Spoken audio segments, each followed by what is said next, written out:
Two. Check two.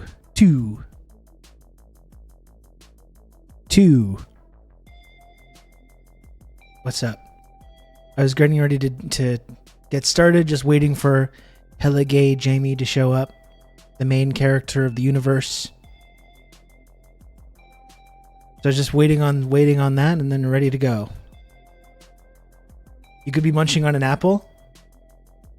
You mean like this?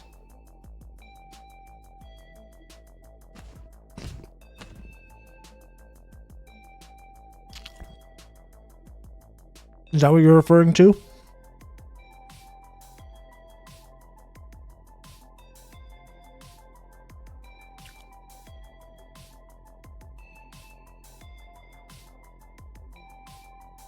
Is that what you're referring to? That's why I was a little bit late getting started. I was cutting up my apple. I was doing a few final little tasks.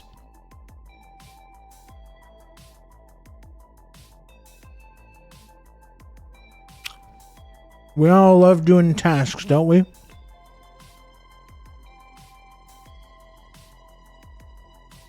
We all love doing tasks.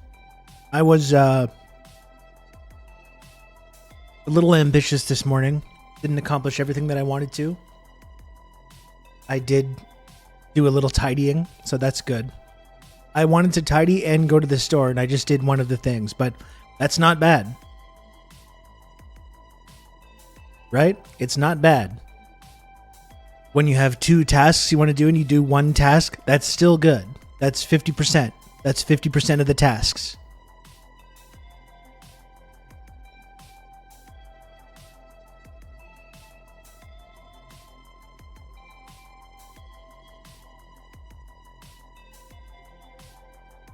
Not bad. No, my mommy did not cut up the apple for me. I don't live with my mom. Okay? Not that there's anything wrong with living with your mom. If certain things with my life had worked out a little bit differently, maybe I would still be living with my mom. And you know what? There's nothing wrong with that.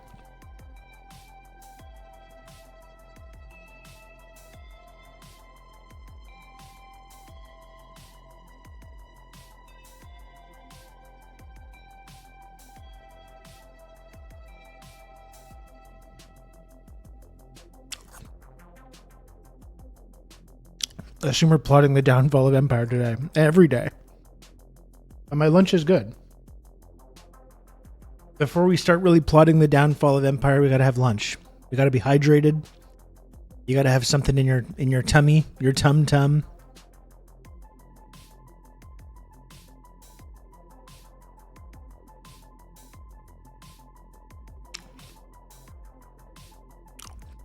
Central Committee has been an insufferable asshole this morning.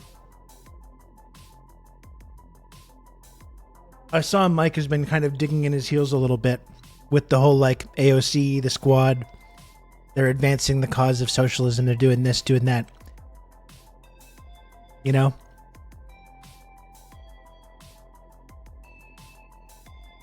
I think we might just have a fundamental... the thing is, when it comes to this conversation about that kind of stuff, I was very open to this. Like, you can follow my whole political trajectory. When I started doing my podcast was right around the time AOC was elected. And I was like, fantastic. This is great. This is how you do it.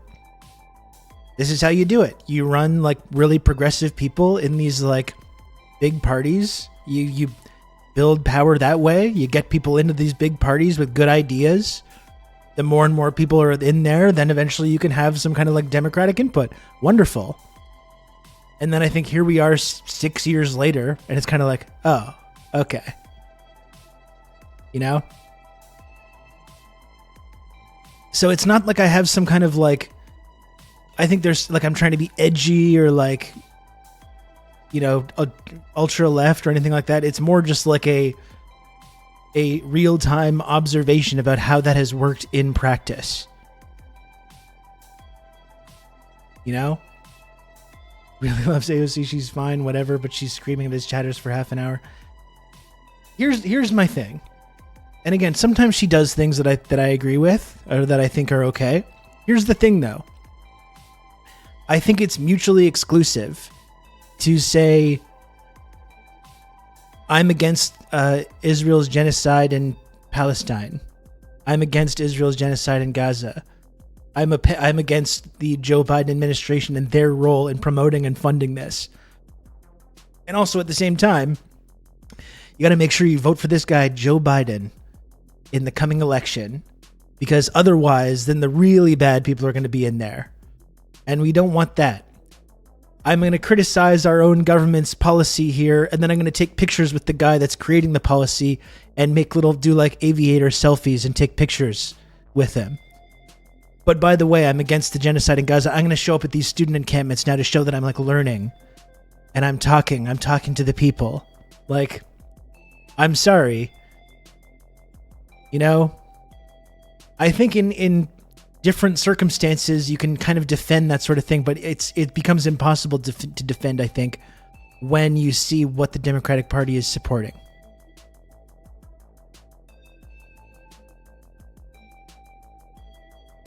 You know, if none of the last 6 months had ever happened, I wouldn't really like it or really agree with it, but I'd be like, hey, yeah, I get it. Lesser of two evils, whatever. I get it. It's really hard to make that case now, though.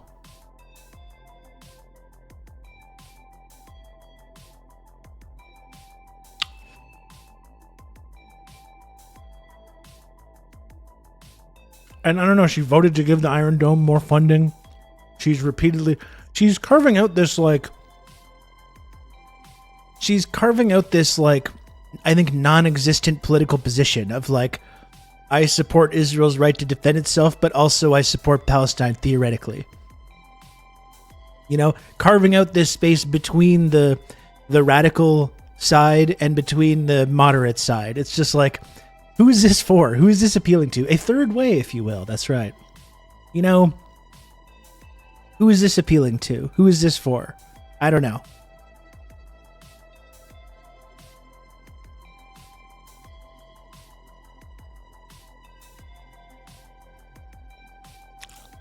I don't know. I don't think anyone, I think there's various degrees of like, you know, principled stances on Gaza when it comes to anyone that's in like the squad or whatever. Even though I've always felt ridiculous even saying that. I don't think any of them have criticized the Ukraine stuff. I don't think any of them have had one word of criticism over that. I think they've just fully funded it, fully supported funding it, and they've been totally backing Biden the entire time on that. Unless I'm mistaken.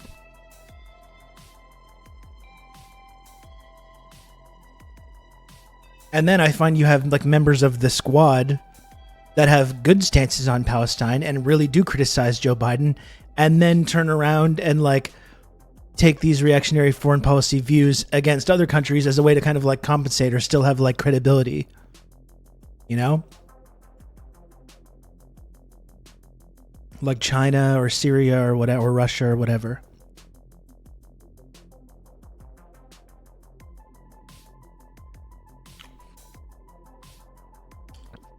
Amal Clooney's reputation completely destroyed by not saying a single thing about Gaza since October 7th. She's a Columbia prof. Relegating her to George's wife again. I mean, isn't she Lebanese as well? I mean, if anything, like, this has exposed how fraudulent the entire, like, human rights industrial complex is, you know?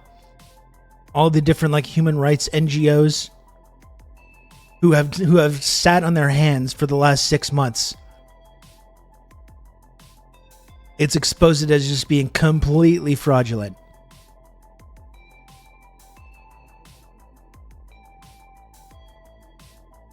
Yeah, she's like a Lebanese progressive human rights industrial complex professor, really plugged into all these big circles, and has not said one goddamn word about Gaza over the last 6 months. Yes, Samantha Power. Samantha Power is the ultimate example of that kind of like, that type of person.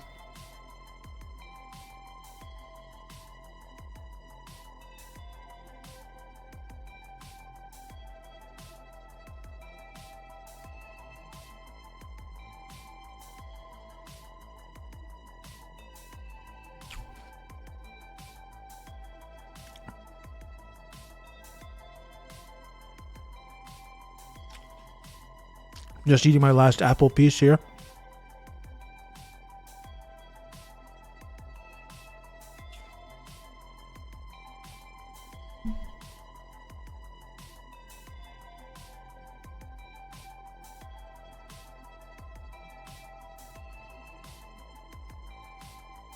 Yeah, so you'll not have me browbeating anybody over that kind of stuff. I mean, we got into this conversation yesterday. It's like they're building power. You can't be so critical. They're building power. It takes time. But that's the question, though. They're building power, but for what?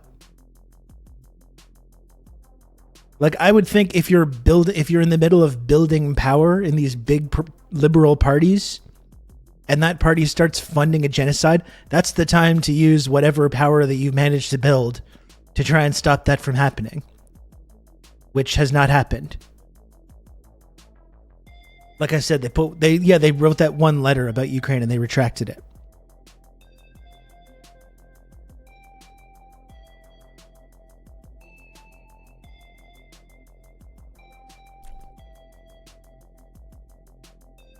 And if it's anything of like, oh, we're building power, but it's going to take decades. They got to play the game. Use the computer to mark up the size of the account. Just wait, Rob AOC is about to crack the code to Pelosi's safe where she keeps the socialism button. Thank you, Joe. Thank you for the 200 bits. She's going to descend into Pelosi's office like Tom Cruise in Mission Impossible. Boop, boop, boop, boop, boop. Unlocking the socialism button. Aaron Rupar already nervously vote shaming. The fantastic journalist Aaron Rupar. Who can forget all the wonderful journalism that he's done over the years of like taking videos of people's speeches and putting them on Twitter and like tattling on them.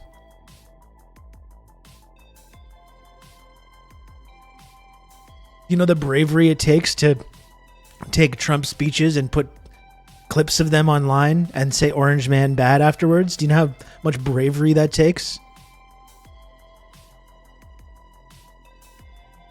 And listen, it's fine. Sometimes it's valuable to have that information about what Trump is saying, but like, it's just, he's purely partisan. He's purely like a partisan Democratic Party propagandist who will never ever say anything critical whatsoever of the liberal ruling class of the Democratic Party.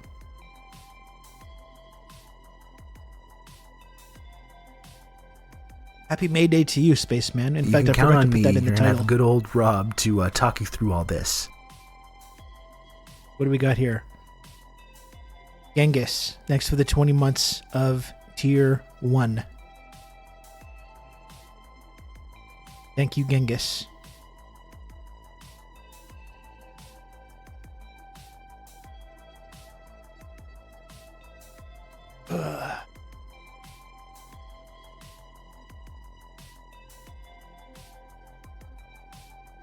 Let me also say I appreciate you don't recap Hassan for 2 hours a day and talk about what a fraud Destiny is all day. I mean, number one, Hassan doesn't need my help, even though I did raid Hassan yesterday. I don't know if I got a shout out for that or what, but I don't think he needs my help getting his content out there. I think he's doing fine.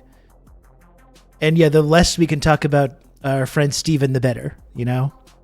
It's not like we haven't talked to him. We've crossed paths a couple times.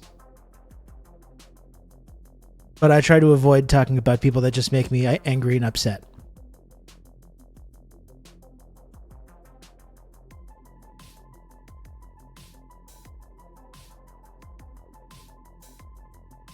Brandon seems to think he can like you can count on me force the election good somehow. Old Rob to talk you through all this. Ruggedly handsome, thanks for the 4 months Tier 1. I appreciate it. Yeah, I don't know what they're doing, honestly. It just seems like they're just relying on, they just think everyone's going to fall in line. They think young people are going to fall in line. Maybe they'll throw out a few more crumbs of like student debt stuff. Maybe they'll do a few little things toward the election to try and like entice people to do it. But like, I don't think it's going to work. Like, what's going on with the university campuses right now? We're just going to beat the shit out of you until you say you love Israel. Like, I don't think that's going to work.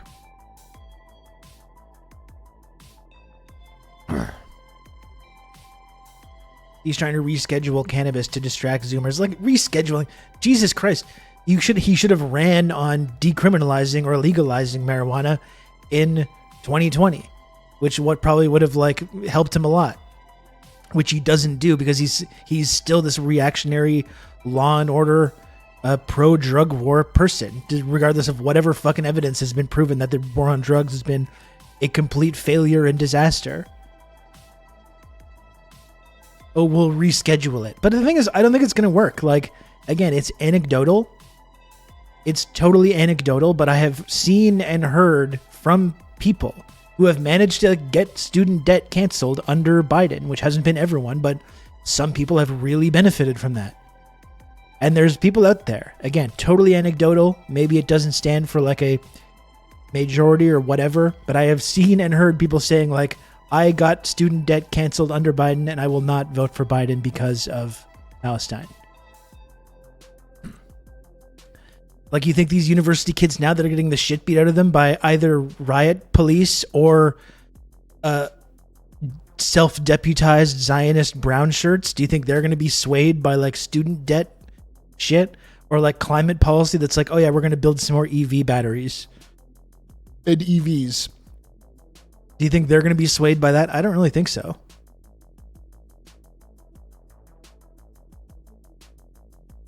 I don't really think so at all.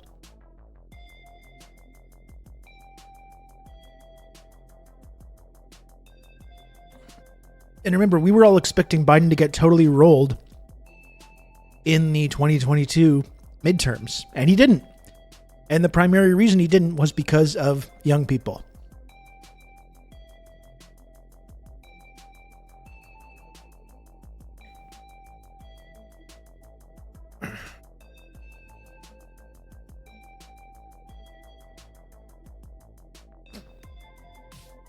This is making me love Palestine more and Brandon less. Not sure if that's everyone else too, but I bet. No, I think that's a common thing. I think that's pretty common.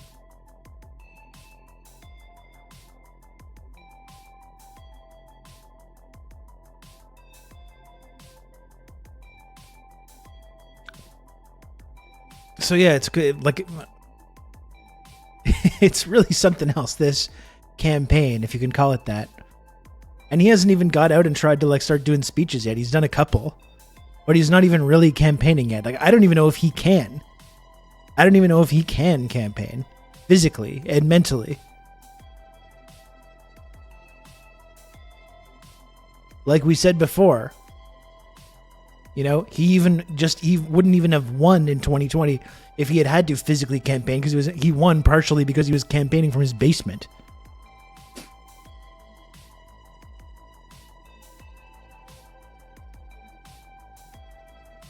Lib's going to look at the situation to think nothing else to do but get more smug.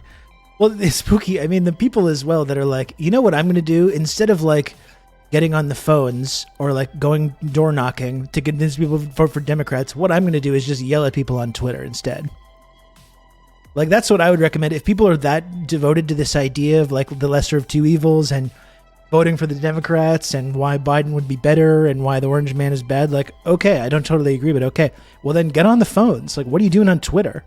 What are you doing yelling at people on Twitter? Fucking get on the phones and try and start convincing people. You know what I mean? Like, what are you doing?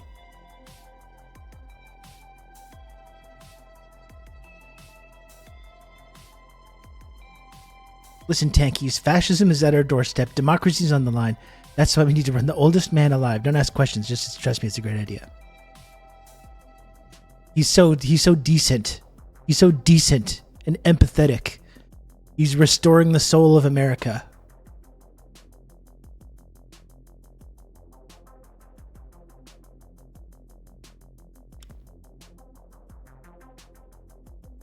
I don't know. Like, you know what? I agree. The orange man is bad. I don't think Trump coming back is going to be a good thing. But like, if people don't think that would be a good thing, you should probably advocate for Biden to stop doing the things that's ensuring that outcome is going to happen. Would be my suggestion. Rather than yelling at tankies on Twitter, try to do what you can to get the current president to stop doing the things that are directly contributing to that exact outcome that you're so terrified of. You know?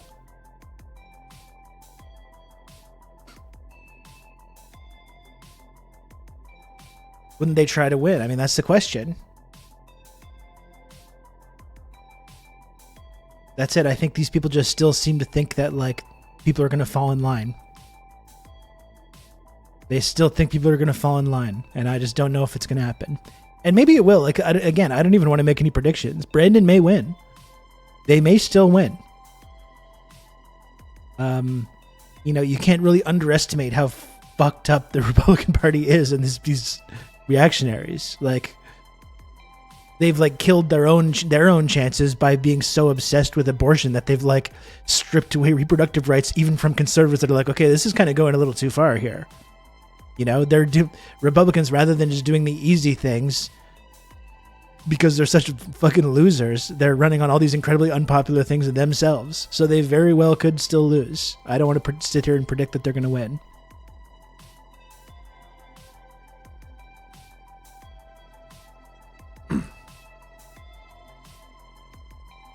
Whatever happened to Dems pushing for abolishing the Electoral College? I mean, for whatever that anyone was actually serious about that was when, you know, when they lose, they like to talk about that. Not so much when they win.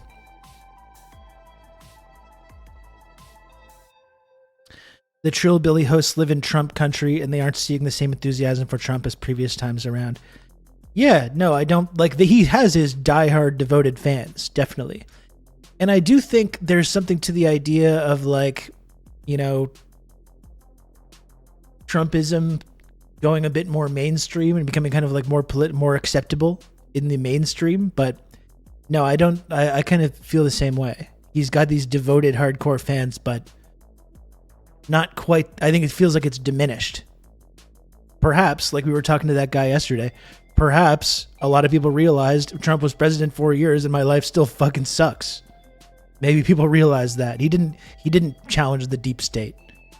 He didn't really do anything to help me at all. Hey Nick, how's it going? We need a dialectical coconut materialist in office. Imagine if Mamala was just keeping her Marxist beliefs, if she was actually building power. And she had just been keeping her Marxist beliefs to herself this whole time. She's a heartbeat away from the White House. And she's going to get on Mamala. And she's going to create dialectical coconut materialists. Kemalism.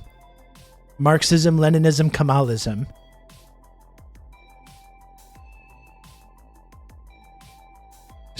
She's been playing the long game.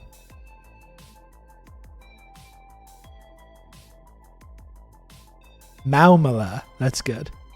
Yeah, she just asked Goofy to hide her true power level. That's it.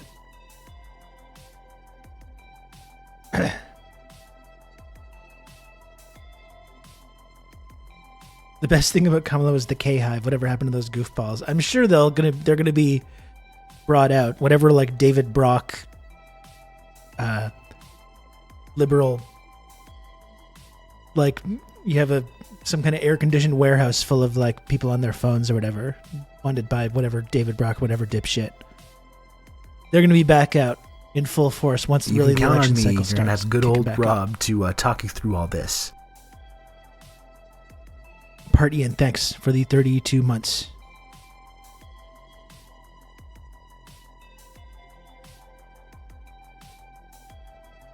I find them on Blue Sky every so often. I almost opened Blue Sky the other day, the app. Whew.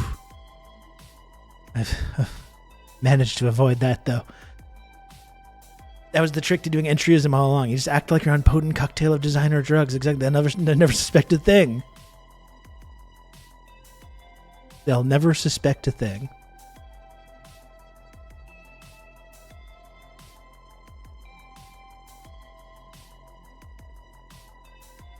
They're laying in the cut waiting for the Bernie bros to fuck up.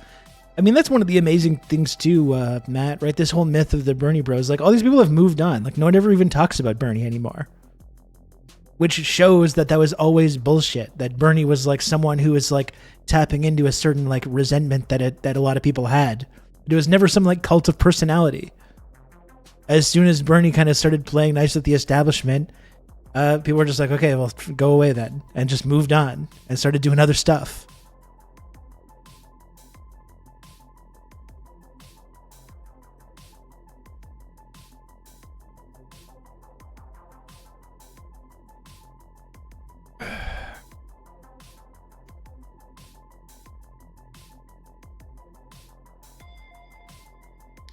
a diehard Marxist could never be this zooted off a bean. Exactly. This is not. She's there laughing her ass off, talking about falling off a coconut tree. This person certainly isn't there hiding their disguised radical Marxist beliefs. That's how she gets you. She lulls you into a false sense of security, Mamala.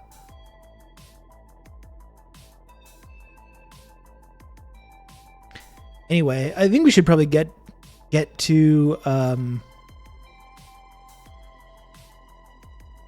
looking at some of this footage. I spent a long time chit-chatting yesterday, but maybe because there's some really insane footage over last night.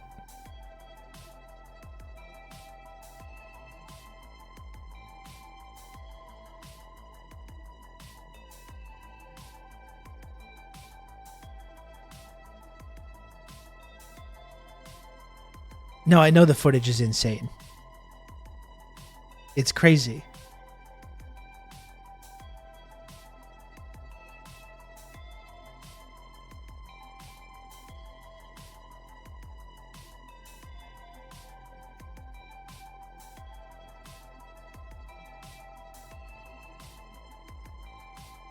Hey, old Dutch, what's up?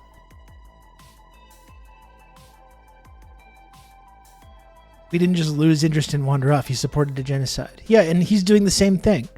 Like now Bernie, even though he's done a lot of like Israel can defend itself and all that kind of stuff. But now he's doing the same thing. He's trying to have these forceful critiques of Israel, which he really keeps focused on Netanyahu and the right-wing Netanyahu government as if that's the problem with Israel. Once we get rid of this guy, everything's going to be fine, when obviously that is not the case. It's not just about Netanyahu, who is corrupt and a criminal and a disgusting person, but there's a reason that Netanyahu's successful politically in Israel. It's because he represents a very common viewpoint. So that's the thing. So not only does he have this kind of critique of Israel that's mostly based in criticizing the Netanyahu government, but also he's at the same time, he's doing videos with Joe Biden and being like, you got to vote for Joe Biden. You got to vote for this guy. So I'm sorry, but like, that makes no sense to simultaneously criticize the role that the United States government is playing in arming and funding Israel and allowing them to perpetrate this genocide, and then turning right around and saying like, and that's why you got to vote for Joe Biden. Like, sorry. That makes no sense. Even Amy Schumer has pivoted to say she's an anti-Netanyahu. Yeah, it turns out she's not quite such a outspoken defender of Israel now that the mountain of corpses has piled up.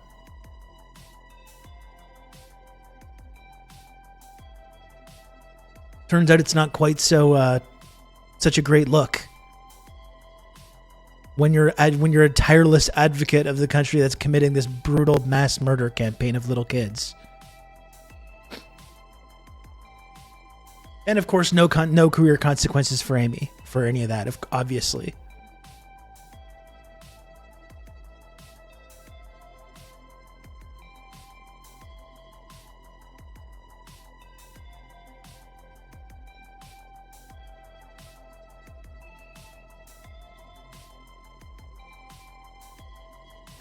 But yeah, I think Netanyahu's kind of a convenient scapegoat, isn't he?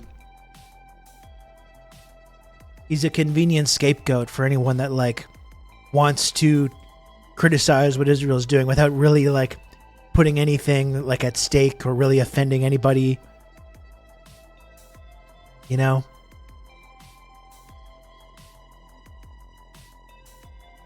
You can just point to Netanyahu now.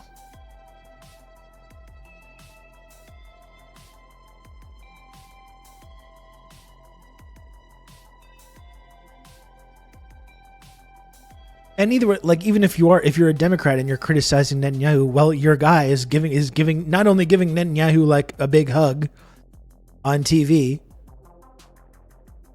for the entire world to see, but keeps sending the guy money. So it's like, Oh, the right-wing Netanyahu government. Well, that's the right-wing Netanyahu government is being fully supported and funded by Joe Biden right now. But behind the scenes, he's really upset about it, though. Behind the scenes, he keeps saying, like, oh, I'm so mad. I'm so upset. Yeah, I did see that Old Dutch, and we're going to look at that.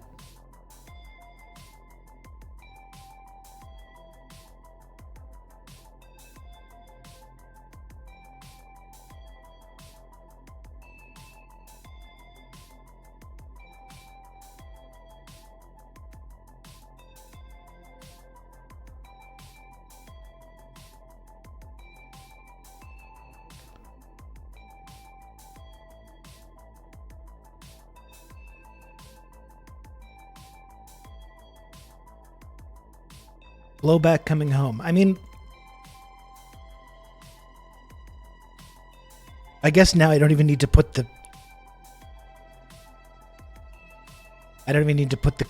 question mark.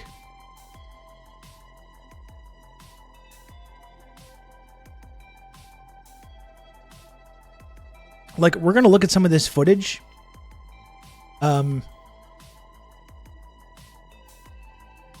All the polls are like 50% of Israelis support him, 50% want him to resign because he isn't genociding hard enough.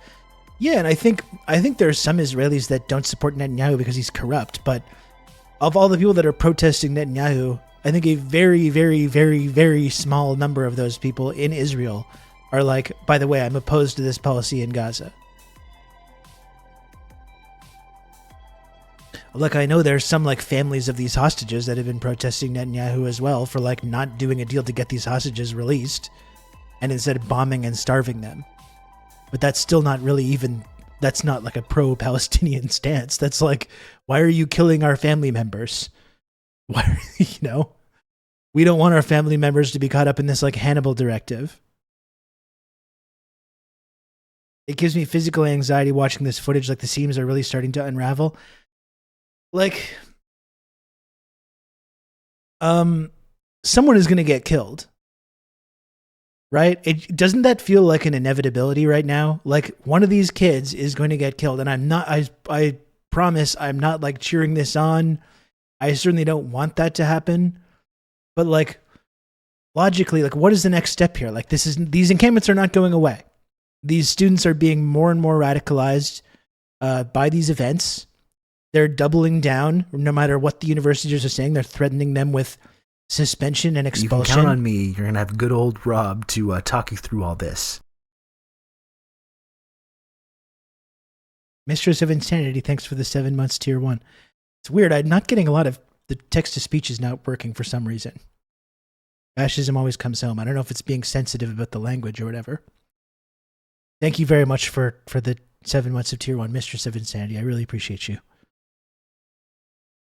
No, but just watching this footage, not only of cops rolling into these campuses and encampments, but deputized brown shirts, Zionist supporters going to physically attack these encampments, basically doing the work of the state that they're still not really committed to engaging in themselves.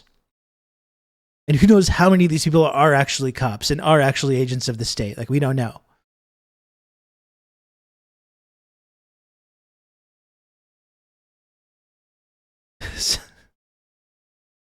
But like, that's the thing. It's not just riot cops.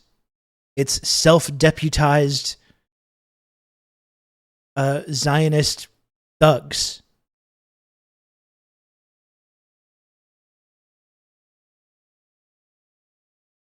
Brown shirts were a gang in Weimar-era Germany, a fascist street gang who would fight socialists in the streets, like on behalf of the Nazis.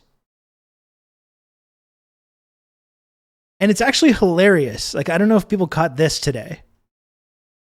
Oh shit, sorry. Excuse me.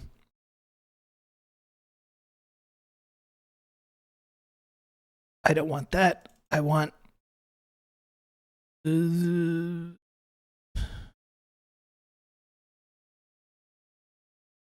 I don't want that. I want this. Do I?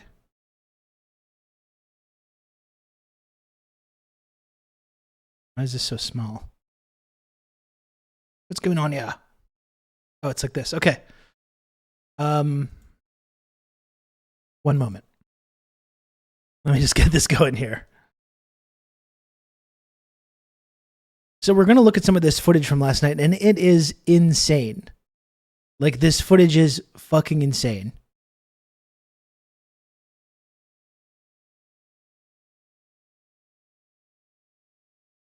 So you have these self-deputized Zionist thugs physically attacking people at these encampments.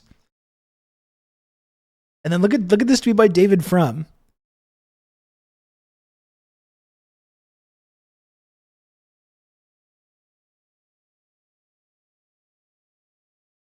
I thought this was pretty remarkable.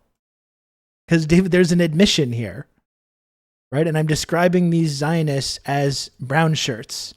As in they're like engaging in political violence on behalf of a certain political ideology, despite not having any actual like state legitimacy. They're performing the functions of this kind of state violence.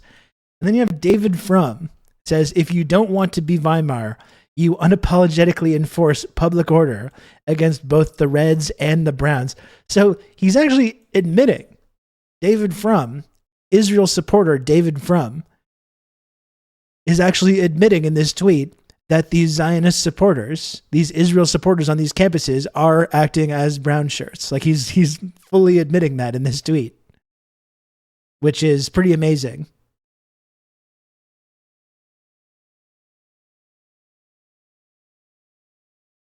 Which is funny because he's like, we need to unapologetically enforce public order against both of them. Both the college kids that are sitting on grass or occupying buildings on campus, which is a time-honored university activist tradition. Either those people and the violent thugs that are assaulting them and attacking them. You got to enforce laws on both of them.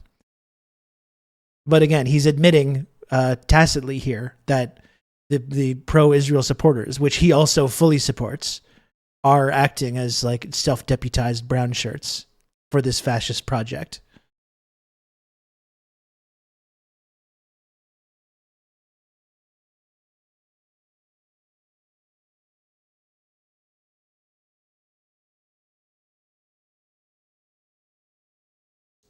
This is exactly what fascist rulers said, though. We're the only ones that can make a deal to rein in the brown shirts. Yeah.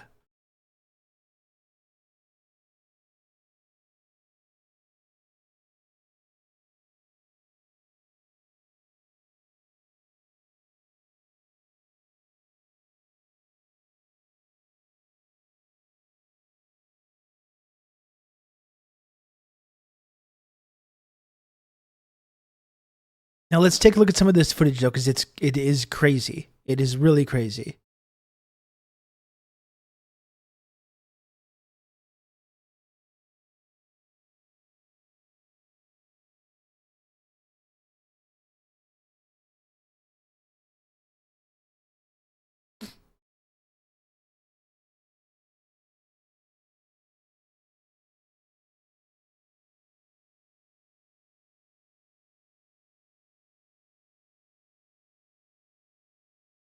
Okay, let me just go back. I got a lot of shit saved here to take a look at.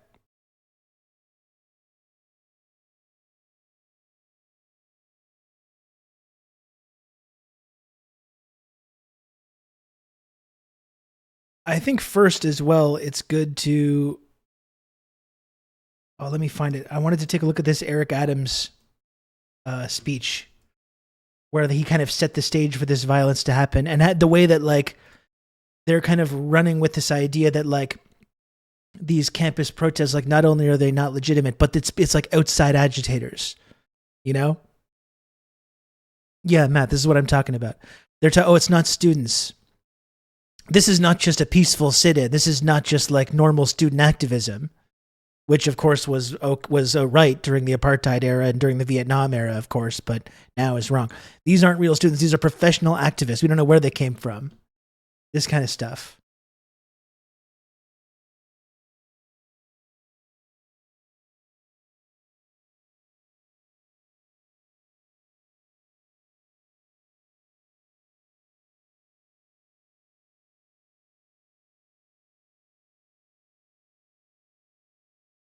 God damn it. Sorry.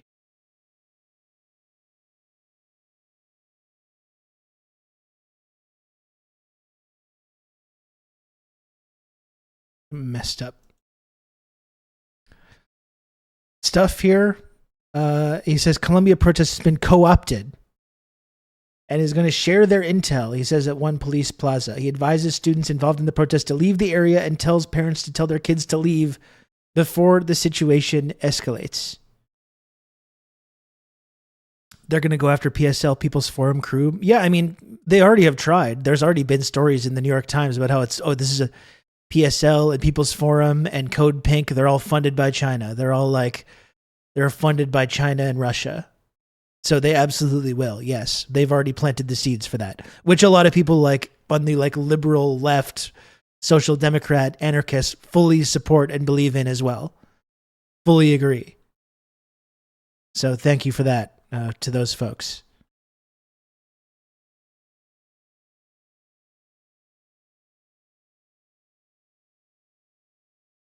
Like, I think that sets the stage for like some of the images we saw at Columbia yesterday.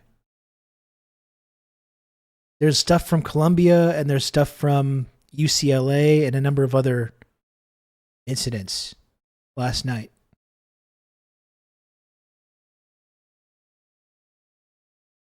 So yeah, you saw the Eric Adams speech.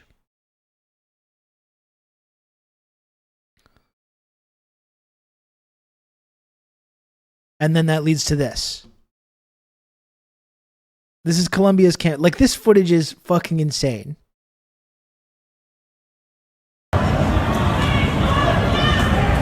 That's an army.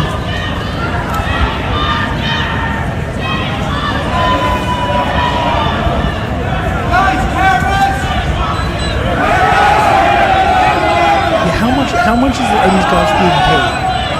Like how much in a dollar amount? How much does it cost?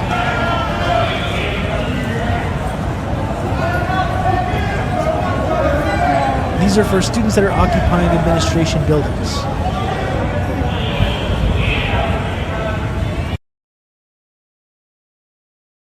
Like, it's absolutely crazy. Some of this footage.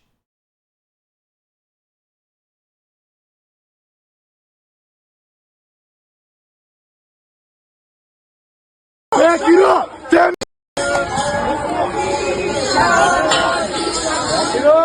Back it up! That means you! Back up! Back up! Back up! Back up! Get back! Get back! That's freedom enforcement. Surely this is going to make people love Israel. This is all over, like, again, not just the United States government, but like Columbia University. A lot of these major academic institutions, they're basically like hedge funds, which with huge investments in companies that produce weapons for Israel. That's what these protesters are demanding. We talked about this with that fine gentleman on McGill campus a couple days ago when I was there. Like, these are very specific demands about the deep economic ties that institutions like Columbia have with Israel. And these students are occupying this space, occupying these buildings to demand that their money, which they're paying the university to attend school there, not be used to fund companies that make weapons that murder little kids in Gaza. And that's what all this is about. That's what all this is about. All this shit, all the protest against Biden. I was seeing someone say as well, like, even if Biden tried to use leverage to stop Israel from doing what they're doing and failed, people would at least see, oh, he's trying. I feel this the same way about a lot of like progressive policies, you know? Even if you just tried, but it's instead they're like, well, we can't try because we can't do it. We don't have the numbers. We just can't do it. We can't convince people. Joe Manchin said no. The parliamentarians said no. We just can't do it. Well, that doesn't mean you can't try, because then people will recognize, oh, they actually have these values. They're actually like trying to do this stuff, but they don't even do that. But that's what I mean. If Biden even tried to use what leverage they have, and they have a lot considering they fucking fund Israel. If they used that leverage to try and stop what Israel was doing, even if it didn't work, that would go a long way to stopping this kind of protest from happening.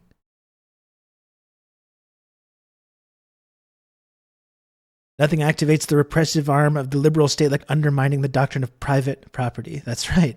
Yeah.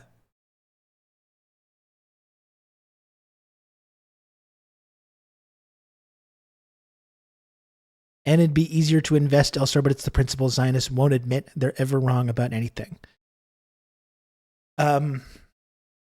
Yeah, that's absolutely. And a lot of these schools have powerful people that send them large donations. And they have to prove to those people that they're serious about not allowing any of this shit on their campus. Israeli-trained police department dispersing pro-Palestine demonstrators. It's poetry in motion. It rhymes, like George Lucas once said.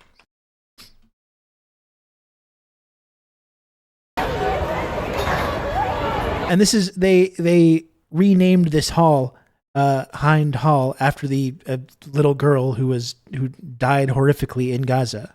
And this is what they're doing in response.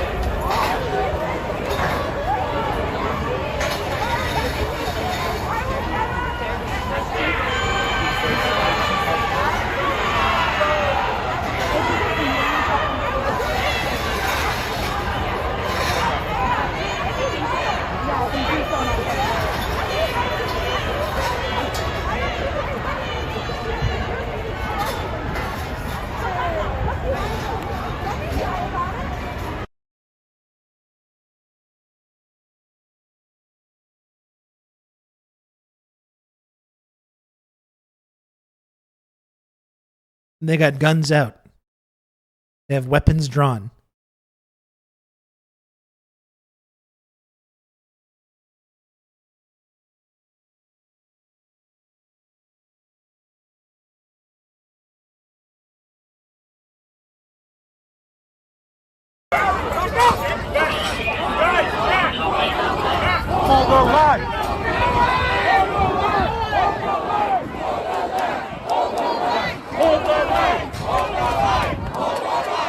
It really feels like this summer is going to be crazy.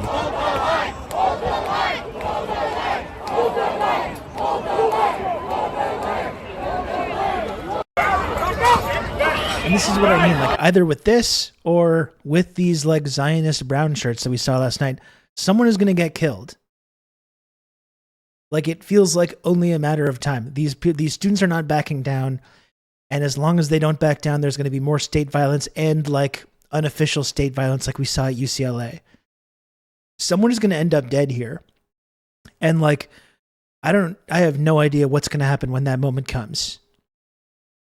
Because this feels ready to explode even more. And again, I don't want anyone to watch this and say like, oh, Rob's like encouraging it or he thinks it's good. I really do not. I really do not. I don't want that. I think it's going to be a fucking nightmare. And like, you know, you get to this point too where it's like I'm here comfortably in my office and I'm like cheering on students who are putting their bodies and their lives on the line, you know, and I do not want anything bad to happen to these students. Nothing. But I'm just as an observer from the outside paying attention to this, it just feels like it's building to that. It's building to that moment. And if that moment does come, it's going to be like a bomb going off, metaphorically.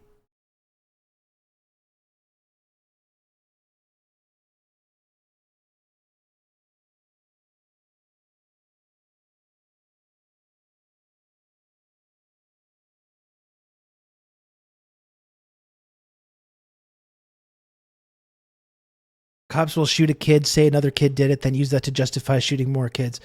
I mean, or you see a situation like the Cop City protester that was assassinated, basically. And it's like, oh, they had a gun. They shot at us, which was obviously a fucking lie.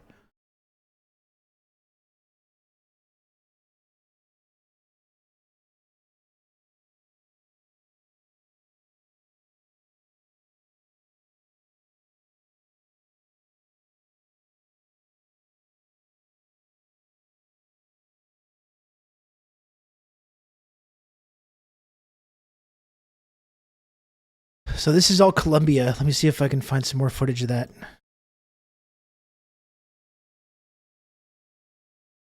Tortuguita, that's right. Rest in power. Seemed like a beautiful, peaceful person that was literally assassinated by the police. And like, listen, there's like, this is why they're building these cop cities in Atlanta and elsewhere, because they know that this is the future. They're getting ready for when the uprising begins. Like they're planning on it. They're planning for this. I have to say as well, while we're talking about this, I don't know if people saw this, but like a friend of mine a couple months ago, Kieran, suggested that people need to start like training and like taking their physical health like seriously to like protect themselves and defend themselves when fascism comes. And so many fucking people jumped down her throat and was like, you're being ableist, you're being fat. It's basically fascist to suggest that people should exercise and like pretend and like organize and defend themselves. Do you remember that? There was like a week of discourse over this, over people calling Kieran a fascist and ableist for being like, you should take this shit seriously.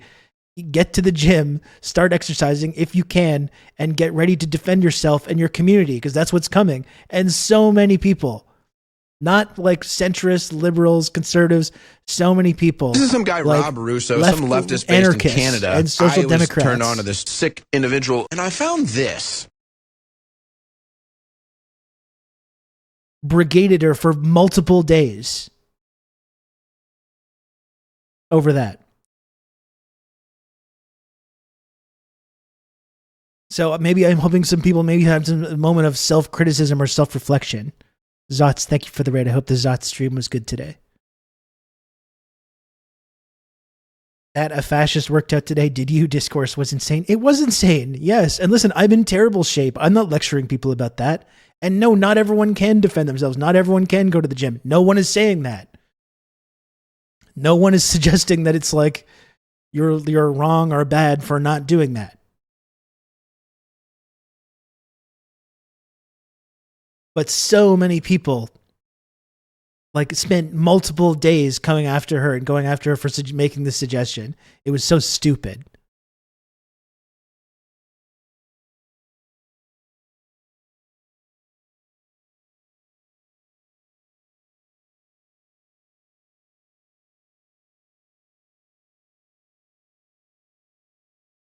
Here's more images of the NYPD last night at Columbia. Then we can move on to talking about the LAPD while we're talking about other fascist police departments.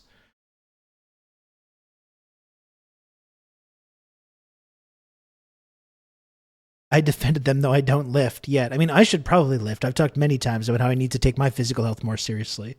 Not even for fighting fascists, but more just because it's like I'm getting older and I need to do that to be in order to like, you know, live. But no, I'm in terrible shape. I'm not lecturing anybody about that. We got Mistress of Insanity lifting right now. She's part of the swoletariat. I gotta go on the juice. I keep saying this. I gotta go on the juice.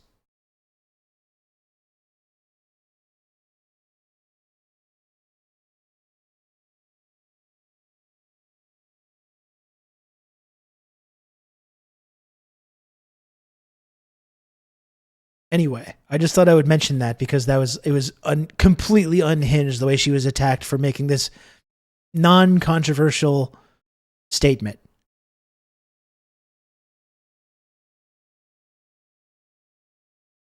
The people that bring up disabled people only to imply that all disabled people are unable to do anything are the most ableist people I ever see on Twitter. Yeah, absolutely. And again, like I've talked about before, I would probably qualify as being disabled. I have a lot of issues with chronic pain, you know, that make physical activity sometimes very difficult and sometimes impossible for me. Yet at the same time, I'm not a fucking moron. And when someone says, hey, we should be taking physical health more seriously to defend our communities, I don't go, boo! Why are you attacking me personally? Like, that's a ridiculous way to treat that statement.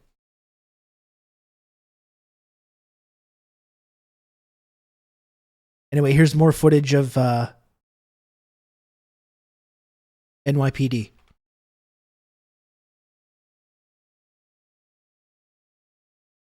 If you're able, you can get swole to help defend disabled people in your community. Exactly.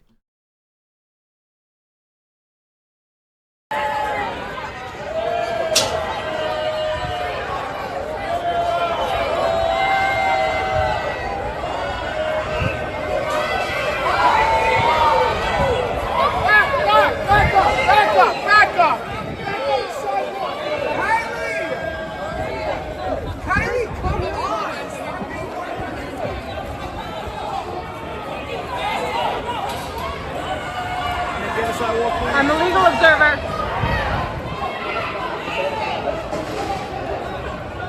My back is totally fine.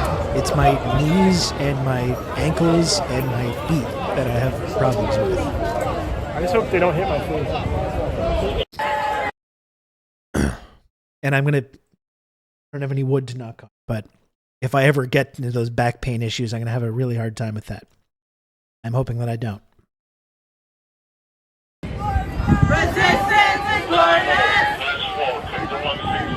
We will be victorious! Resistance is glorious! We will be victorious! Resistance is glorious! Yoga for knees and back. Yeah, I mean, I will say that when I had some really serious neck pain a couple of months ago, and I did do yoga for a bit, and it really helped clear that up. I think part of the issue as well is that I'm overweight and I need to lose weight. Like, not in a, I don't hate my body or anything like that. I know weight doesn't have a huge correlation to health, but it definitely does impact my knees and my feet and my mobility. So I could definitely stand to do that.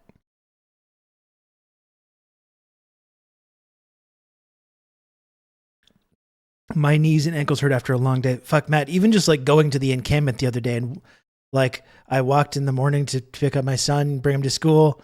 I went to the encampment and walked around there. I came back. I brought him back from school, walked back here. And I was like, my fucking legs were dead after that. Just on Monday.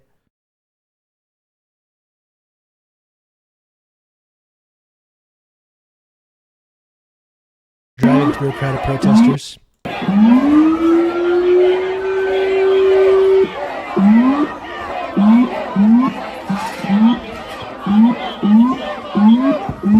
I should get into bike riding as well, Nick.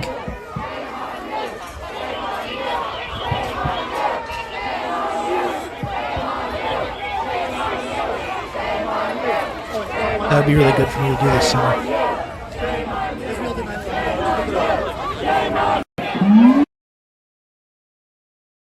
Under arrest and charged with disorderly conduct. This is the New York City Police Department. You are unlawfully obstructing pedestrian traffic. You are ordered to disperse now to maintain the safe flow of pedestrian traffic. If you do so voluntarily, no charges will be placed against you.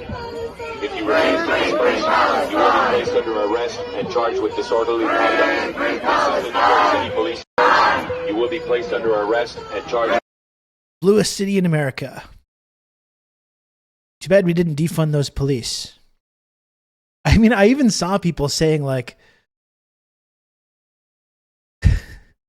doing these mental gymnastics, talking about like these Zionist brown shirts attacking the UCLA encampment, and people being like, where are the cops? What are the cops doing? People are like, oh, I thought you wanted the cops defunded. Well, this is what happens. But it's like, but the cops were not defunded. They were not defunded.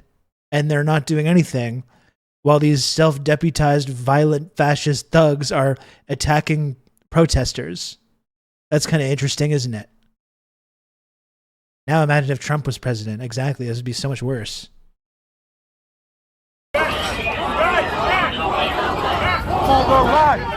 I love seeing this kind of stuff. Protesters blocking buses full of arrestees.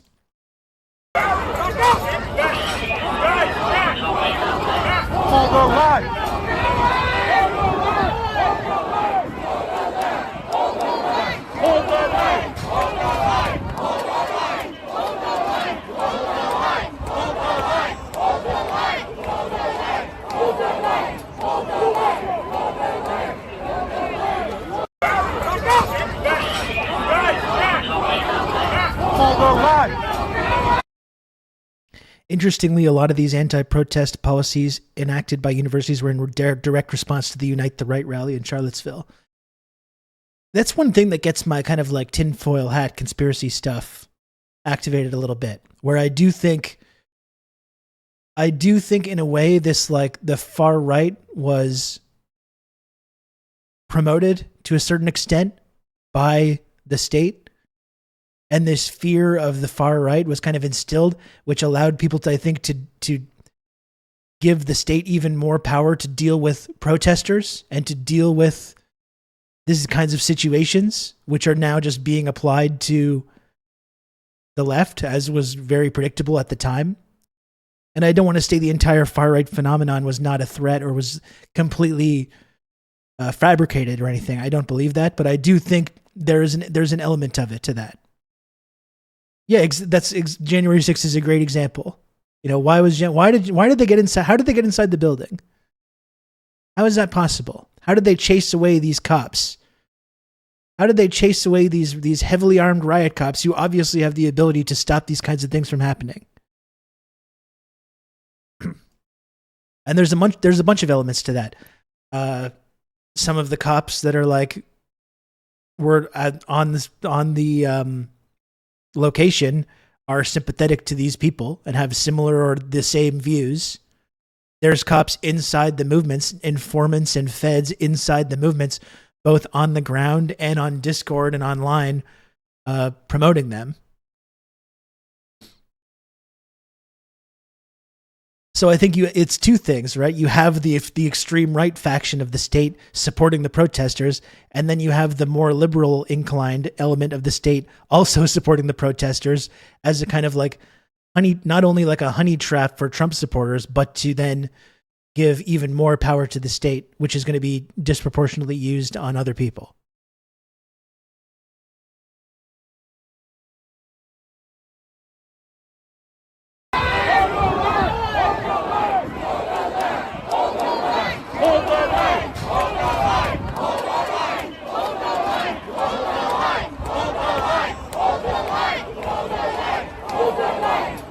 The state funds all these far right sicko groups at home and abroad. Yeah, I mean, I don't want to, because like part of it is that these people just have these views. I don't want to suggest that like the far right is some kind of invention of the state, because there are just genuine fascists in we have an extremely fascist society, and there are just people that hold those views. But I do think these groups have been kind of tacitly supported by the state, and January 6th is a great example of how they were allowed to succeed. That's always the question that I've had since that day. How did they get into this building? The power of the state has the ability to fight these fucking protesters. They have the ability to protect the U.S. Capitol building and not let people inside.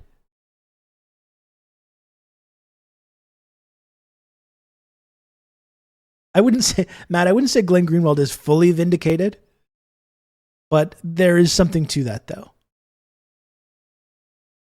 I think sometimes you can go so far down that road that you start making excuses for far-right extremists, which is also not good.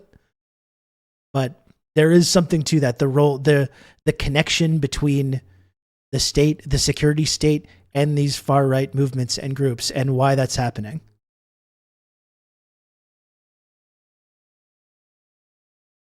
You never had to destroy South Carolina's bus station into a giant fucking military vehicle. They're just doing that to try and scare people because their bitch asses want to feel. Give him away. Yo, stop resisting! Stop resisting! Stop resisting! Stop resisting, sir! That's all you gotta do, then. Stop resisting! Back up!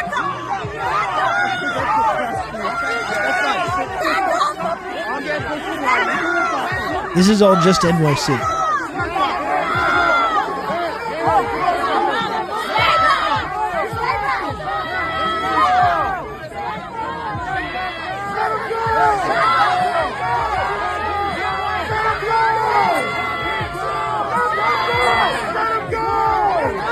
Back up!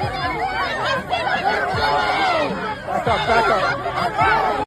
And just look at the way, again, that that kind of brainwashing has worked so well. When you build up the threat of the far right and promote the idea that the state needs powers of both the police, like security forces on the street and behind the scenes, to infiltrate and destroy these groups.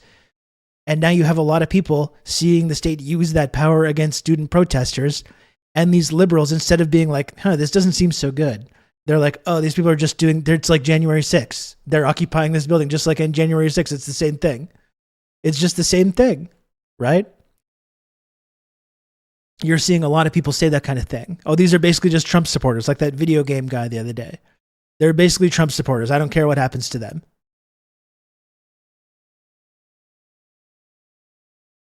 Yeah, I only saw it at UCLA, Matt. But again, if this continues, which I imagine it will, I'm sure we will start seeing more of that.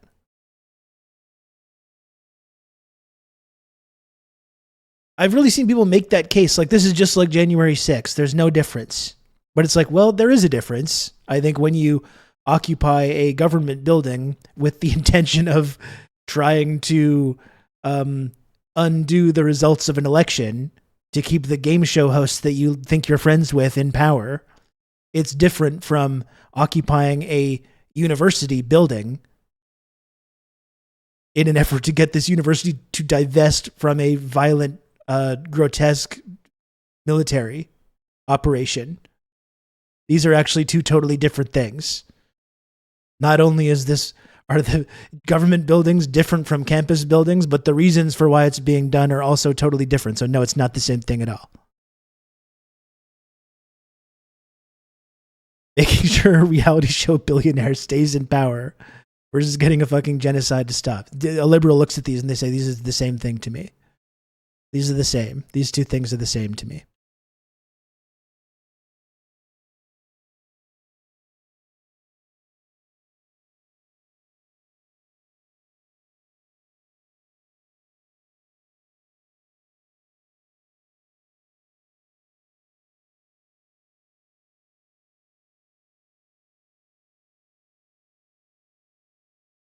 So that was all just like NYC, Columbia, the footage of the NYPD, these like militarized cops, hundreds of them, attacking these students.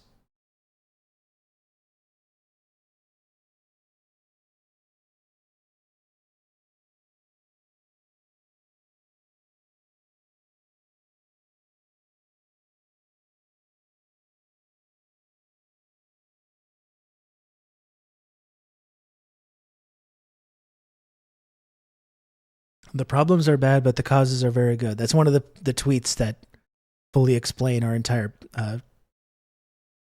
political system. Even the January 6th people don't deserve to be brutalized by the state like they're doing to the students. The police are going offensively on them. The students are just there. Yeah, I don't know, like Olive, again, like I don't support the state or the police, the US government as well. I guess my feeling on the January 6th people is like, yeah, that's what happens when you become the victim of state violence. It's actually not very fun. My general view is if you're going to try and overthrow the government of the United States, which is what these people tried to do, like, and we can get into all the caveats.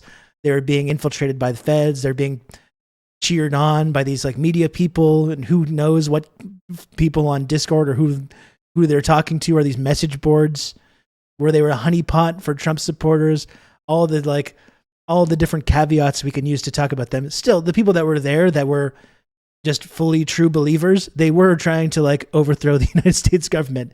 And if you're going to do that and it doesn't work, you know, if you're really going to try to overthrow the US government and it doesn't work, probably not good things are going to happen to you, you know? I don't have a huge amount of sympathy. If they were trying to overthrow the US government for good reasons, I would say, for sure, I agree. I support them. Yeah, you better not miss. If you're going to really try to overthrow the US government and you fail, probably you're going to have a bad time, you know? It's not really a pro-police statement or a pro-incarceration statement to point that out.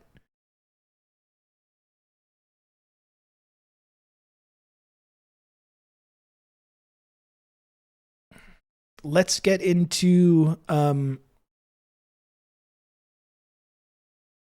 looking at some of the other coast. Oh wait, before we do that, I just wanted to talk about this cop going on TV to talk about, because they're running with this like outside infiltrator narrative. So here you have a cop on Morning Joe, which is President Joseph Biden's favorite TV show.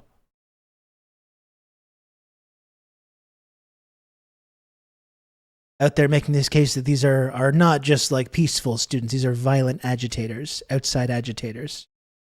Right. Tell us about this change. Yeah, so when we entered Hamilton Hall, this is not what students bring to school.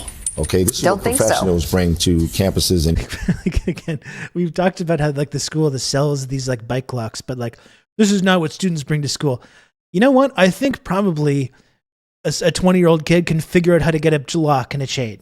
You know, I don't think it's that fucking hard. Even if the school did not sell this exact item, I don't think it's that difficult. If you're an industrious student activist to go buy a lock and a chain, like it's not that fucking hard. Universities. These are heavy industrial chains that were locked with bike locks. And this is what we encountered on every door inside of Hamilton Hall. And so in order for our emergency services group to enter into the building, they had to first cut through these chains, but also get rid of debris and barricaded doors that were barricaded with refrigerators, vending machines, chairs, you name it. They pushed it up against those doors to try and stop us from coming in. But our guys would not be stopped. They did a fantastic job of entering into that location and taking people in custody without incident last night. They took about 40 to 50 people into custody inside of the lobby of Hamilton Hall last night. Tell us about this change. Yeah, so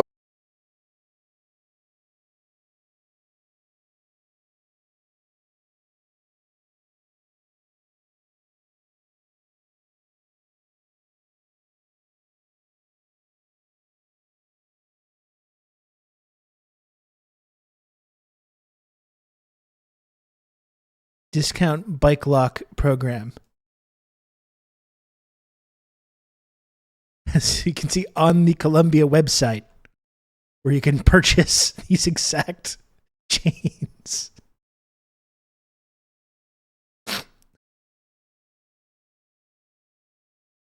Barricades are a signature Hamas tactic. That's right. Yeah.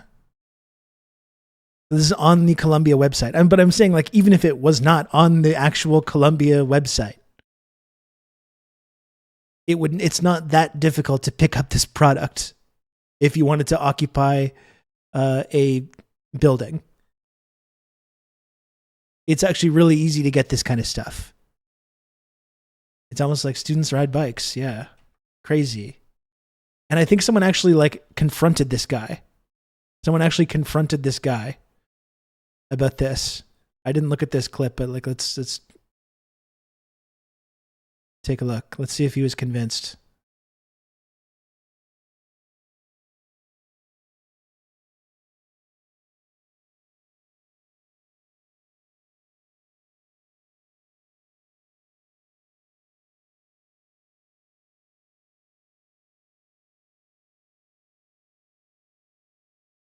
They go to this mysterious location called Home Depot to get their terrorist supplies. More like Hamas Depot. Jay, we got there right at the exact same time. LOL. Look at this. This is the same chain. Katie, look at this. This is an industrial. Is this the same thing? This is not. Why was this brought here?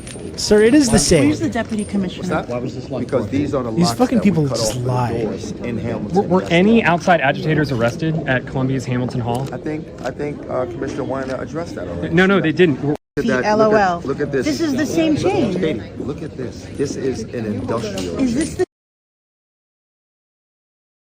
These fucking liars. Weasley fucking liars, dude.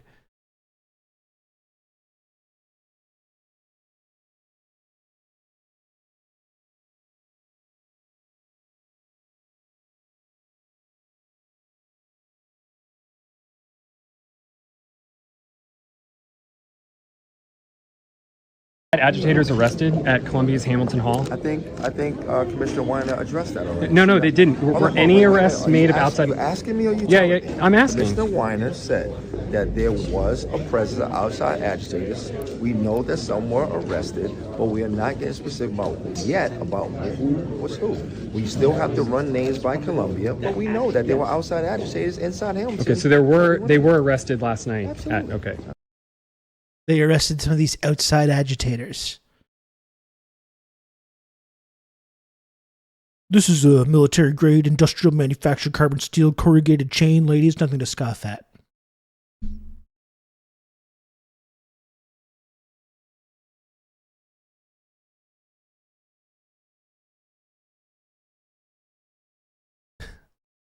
Outside agitators, yeah. You might even consider these cops outside agitators.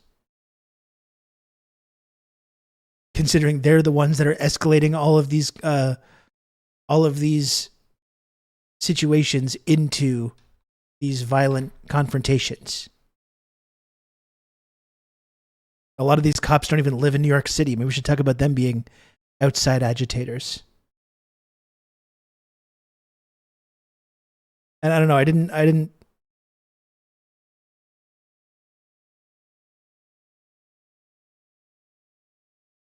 look at this clip, but here's what's happening. Here's MSNBC.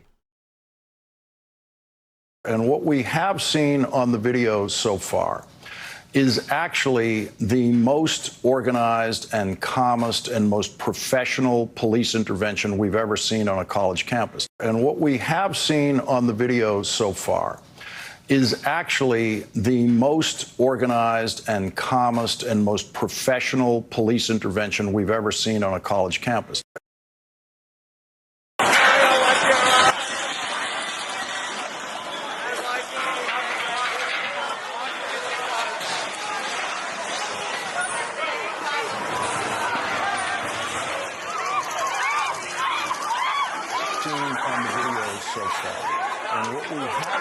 On the videos so far is actually the most organized and calmest and most professional police intervention we've ever seen on a college campus. And what we have seen on the videos so far is actually the most organized and calmest and most professional police intervention we've ever seen on a college campus. And what we have seen on the videos so far is actually the most organized and calmest and most professional police intervention we've ever seen on a college campus. And what we have seen on the videos so far is actually the most organized and calmest and most professional police intervention we've ever seen on a college campus. And what we have seen on the videos so far is actually the most organized and calmest and most professional police intervention we've ever seen on a college campus. And what we have seen on the videos so far is actually the most organized and calmest and most professional police intervention we've ever seen on a college campus. The most organized and calmest and most professional police intervention. The most organized and calmest and most professional. The most organized and calmest and most professional police intervention we've ever seen on a college campus. And what we have seen on the videos so far is actually the most organized and calmest and most professional police intervention we've ever seen on a college campus. Do you get the point that I'm trying to make? It's a little subtle.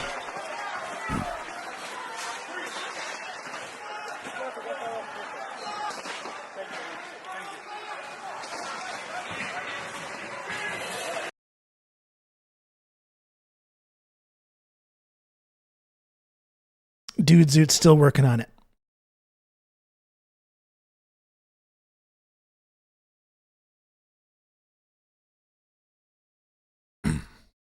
Insane footage.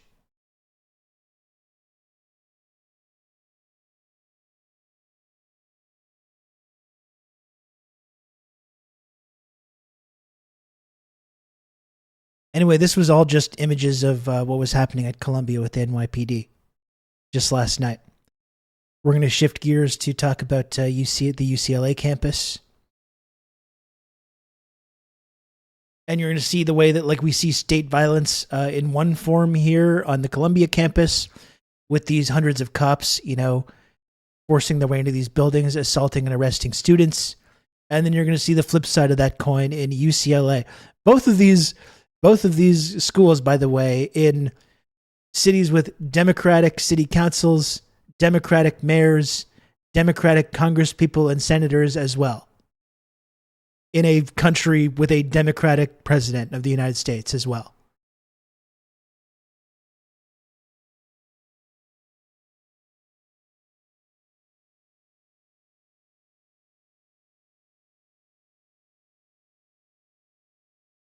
If you don't understand, if Trump wins, this will happen. You know, someone actually, like, there's people actually saying that. Like, actually, unironically saying this.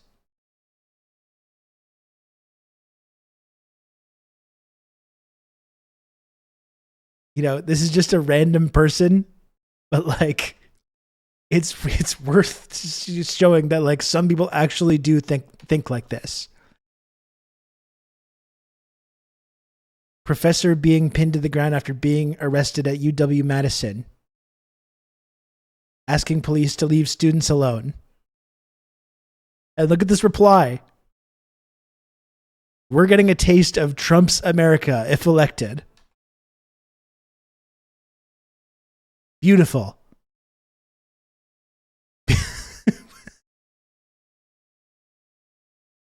You know, amazing. And worth pointing out as well. You can count on me. You're going to have good old Rob to talk you through all this.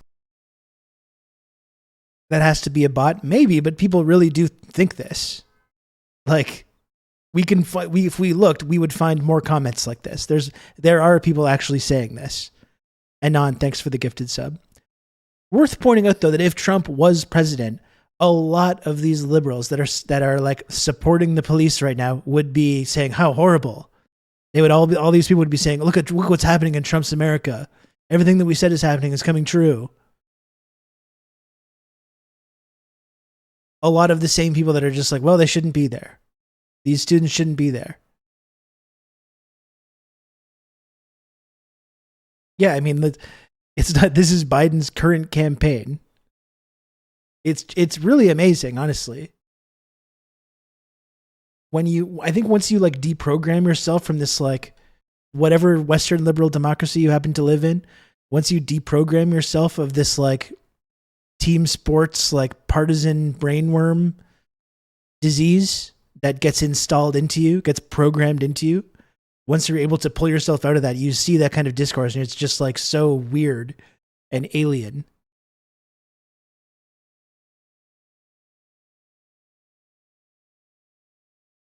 I don't want to diminish the fact that if Trump were president, the cops would certainly be more emboldened and probably more violent, but come on.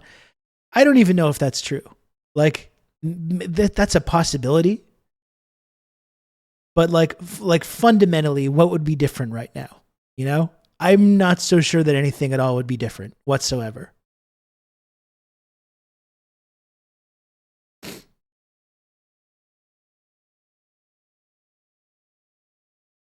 Like, they don't care. Like, that's the one thing about cops. Like, they don't care whether, like, even if Democrats or liberals get voted in and like city councils or for mayors, like the mayor of Minneapolis, they don't care. And sometimes they're even more violent to just prove a point to these liberals that they think can control them. They're almost like more violent just to like show them that nothing that they say or do actually matters. Like here in Montreal is one of the most brutal police forces anywhere. And they haven't changed their behavior at all, even though we have a progressive mayor, Valérie Plante in Montreal, who literally campaigned on defunding the police. And she's cutting transit and giving more money to police who have not changed their behavior whatsoever.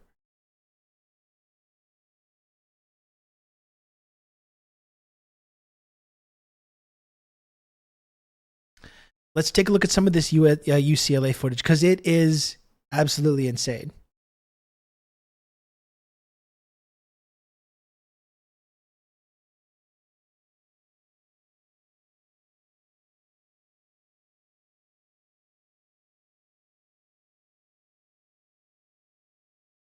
And like I was saying, you have one side of the state violence coin in the police, and then you have the other side in these self-deputized brown shirts attacking these encampments.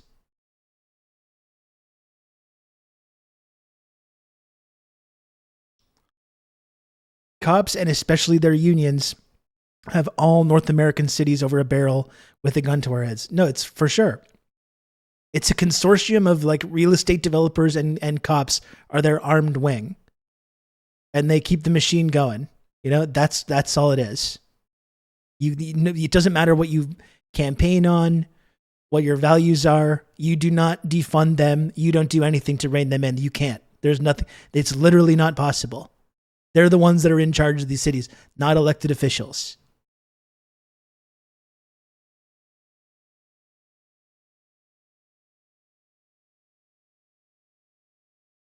And that's exactly why, as well, it's been a disaster for working class people to include police unions in the like broader like union movement.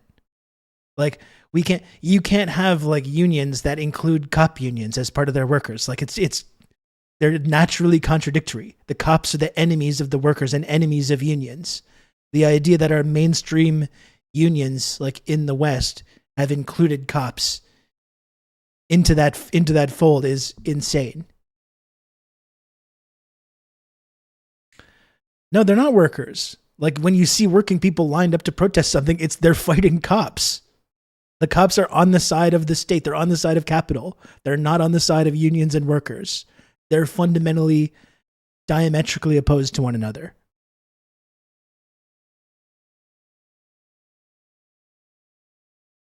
Unions of authority equals cartels. That's a good way of putting it. Like this is who controls every major city in North America.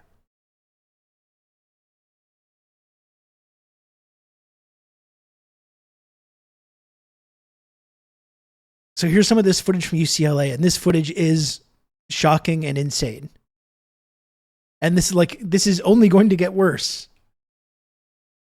This is only going to get worse. And I'm really concerned that this is going to escalate until someone's going to end up dead sooner rather than later. And when that happens, I have no idea what's going to happen after.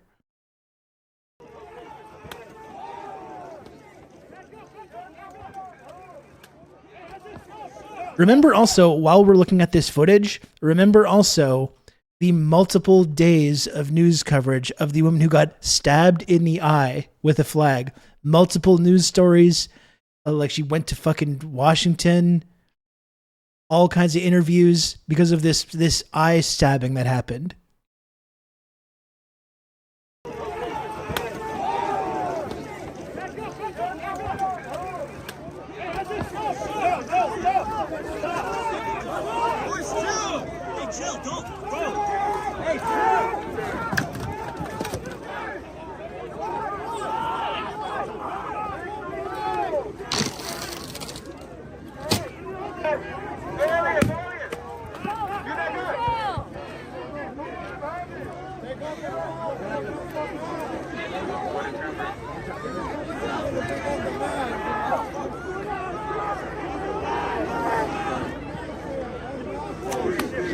And again, like I have so much respect for these kids doing this, honestly.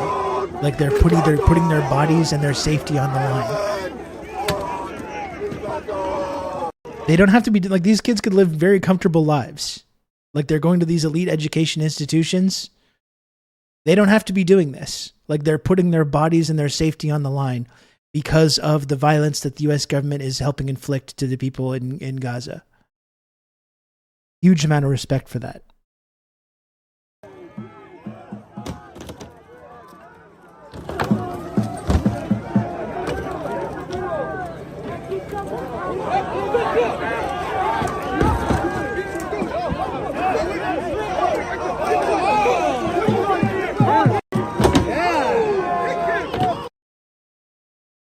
Yeah, and how many of these like brown shirt Zionists are actually cops or feds?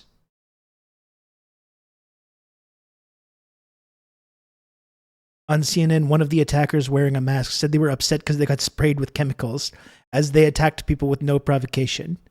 CNN person just nodded along. Like, how could they do that? Christ. Is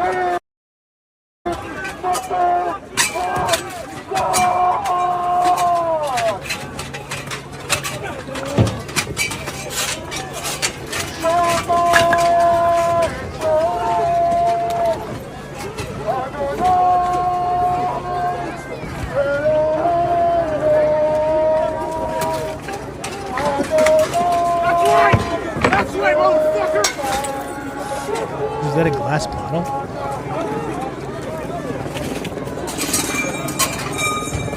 Do we think this is going to de-escalate? Or is this going to, like, this is not going to stop?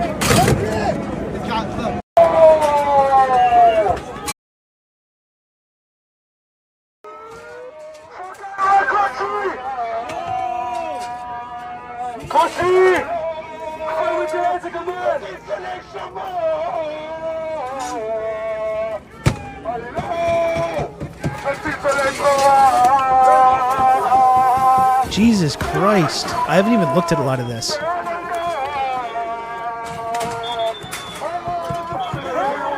Jesus.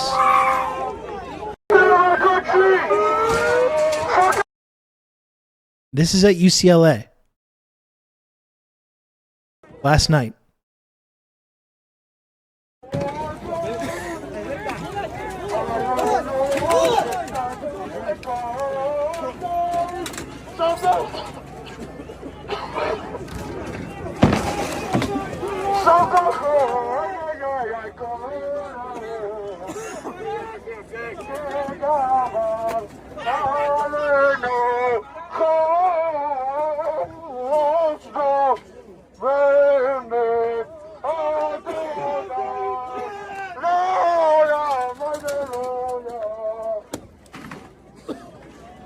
I believe the song thing is like an Israeli song that they were using to like basically torture people with.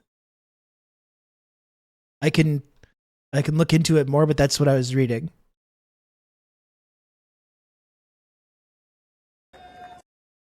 And it's weird that doesn't count as an outside agitator.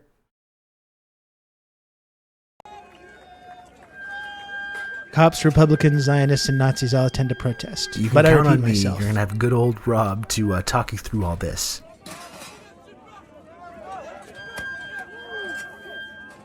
You can count on me. You're gonna have good old Rob to talk you through all this.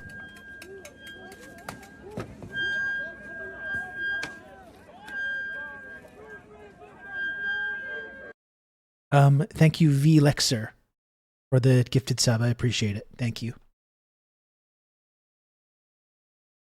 Stay strong! Stay strong! Stay strong! Stay strong,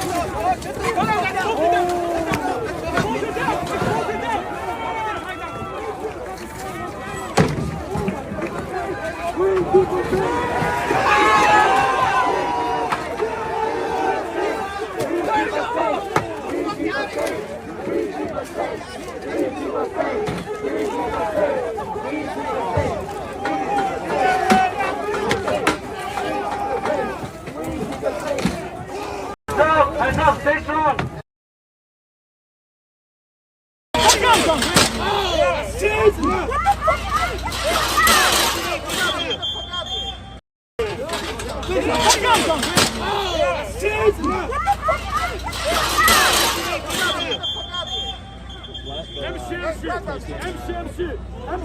And there's cops there, by the way. There's cops there just like not intervening.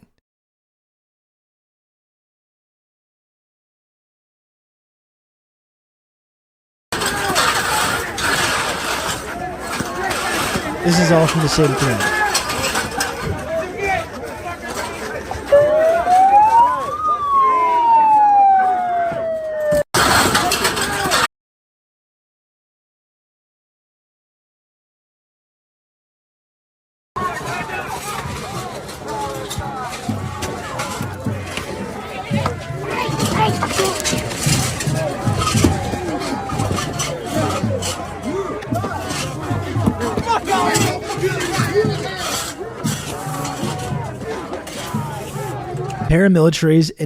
Paramilitaries enacting fascist violence so the arms of the state doesn't have to. Yeah, brown shirts. Like, that's what they are. For people that are still consisting that it's anti-Semitic to draw the link, the parallel between the Nazis and Israel and Zionism. It's a fundamentally Nazi ideology. It's settler colonialism, Lebensraum, manifest destiny, blood and soil nationalism. And they've got self-deputized brown shirt thugs that are attacking protesters in the streets.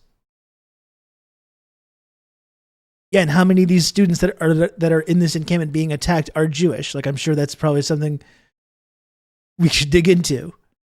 Although, worth saying as well, even though I have a huge amount of respect for all the Jewish students that are fighting for their values like this, worth pointing out that, like, even if there were none, this movement would still not be like anti-Semitic. I totally get why we focus on that to like try to like dilute that kind of criticism, but even if they weren't there, it would still not be like an anti-Semitic movement.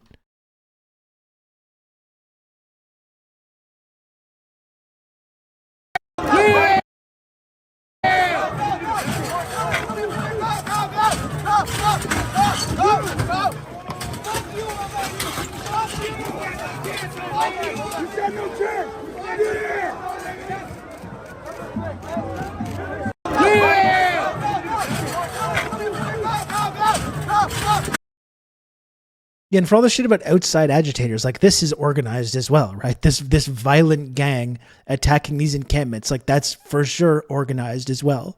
Singing Israeli songs, that's not outside agitation.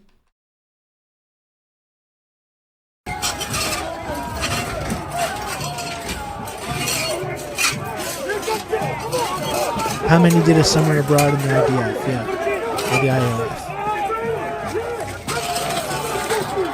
Yeah, and they're the ones that feel unsafe.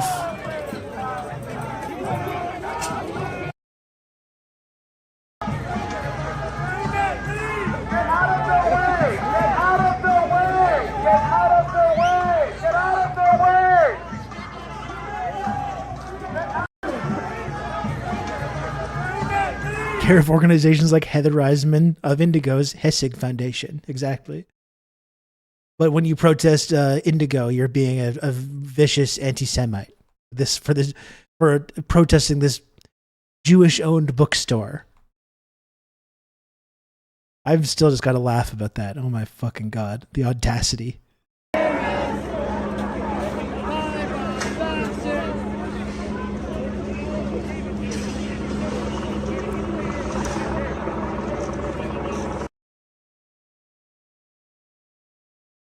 Yeah, and then the cops show up. After these brown shirts do their jobs for them for a little while, then the cops show up. And then they move into the encampment that had been fighting with fascist thugs for the last 2 hours.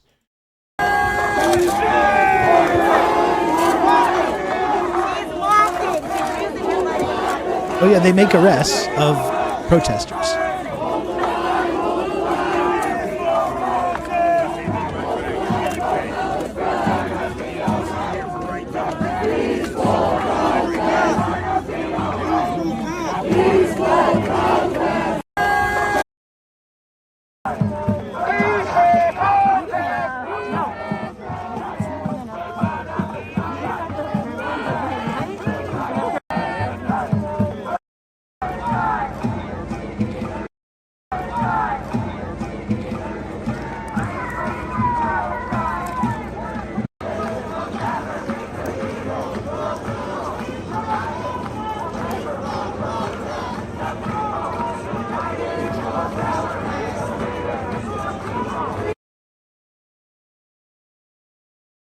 Everybody needs to leave. You go this way. Come off the stairs and leave.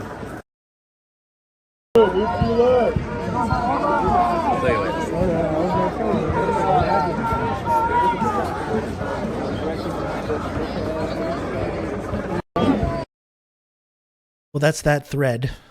I will link the thread if you want to have access to this footage. There's plenty more footage we can take a look at, though, as well. But it's insane. And, like, this is not going to stop. This is what I'm keep wondering about. This is not stopping. The students are not backing down. The protesters are not backing down.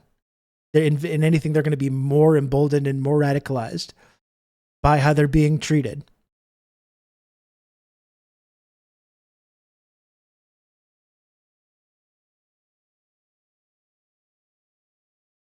And look, it's not just UCLA.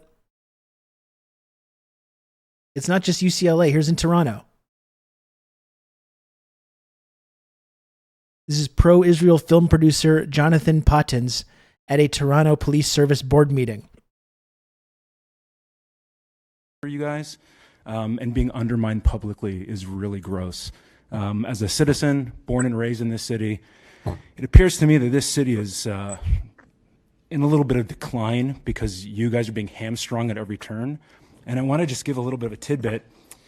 Mr. I'm sure I'm going to get cut off for this. Everyone I know in my community is getting armed, which should scare everybody here. Everybody in my community, I'm in social networks with hundreds of people, are getting armed. They're all getting their firearms license because they see these protests. I'm going to ask you to stop unabated on other topics. Anyway, I am interested you guys in were what you saying. have to say. No. Exactly, like if this is like the settlers as well in these kibbutzes, all heavily armed as well, because they very similarly they act as this like arm of the state, of this first line of defense.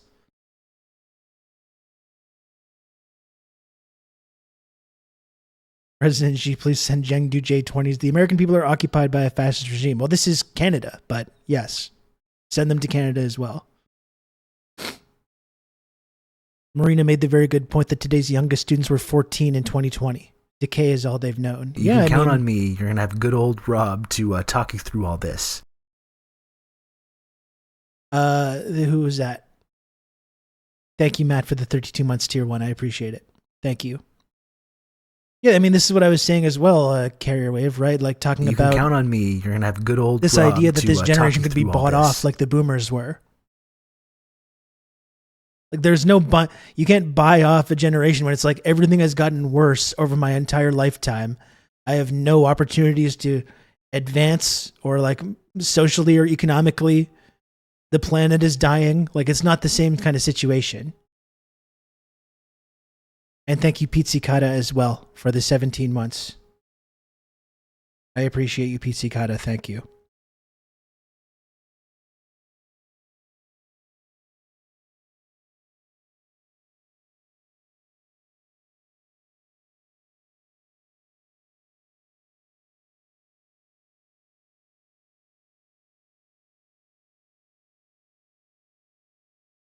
That guy is a coward.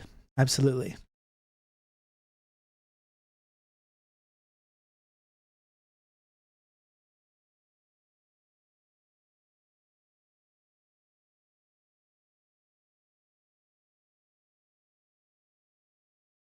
I think there's an actual like news story about this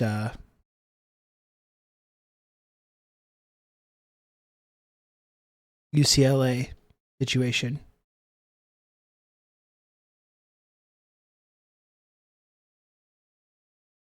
Myself and my fellow photographer, Joey Scott, we got on campus here probably around 10 o'clock this evening. The first 30 or so, maybe 45 minutes, were pretty calm. The pro-Israel counter rally has kind of been staged out here for the last couple of days.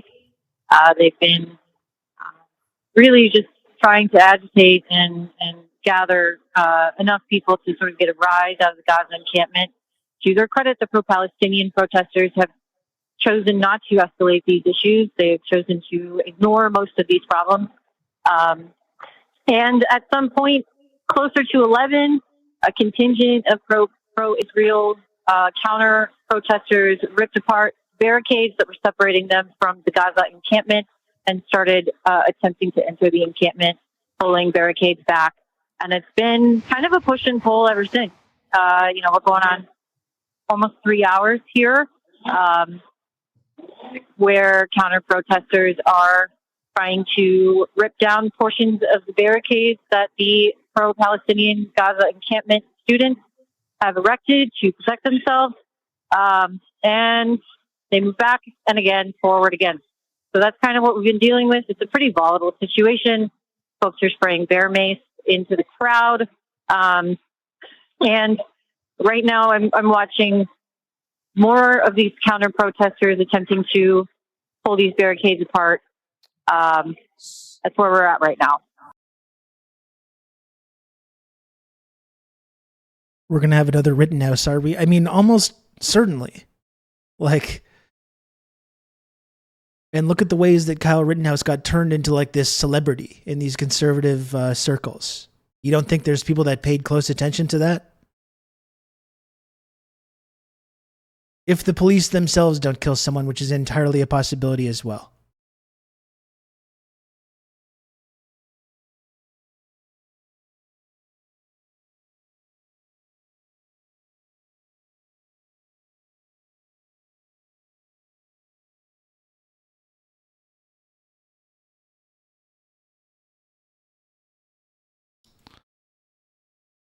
Let's see what else I have to look at.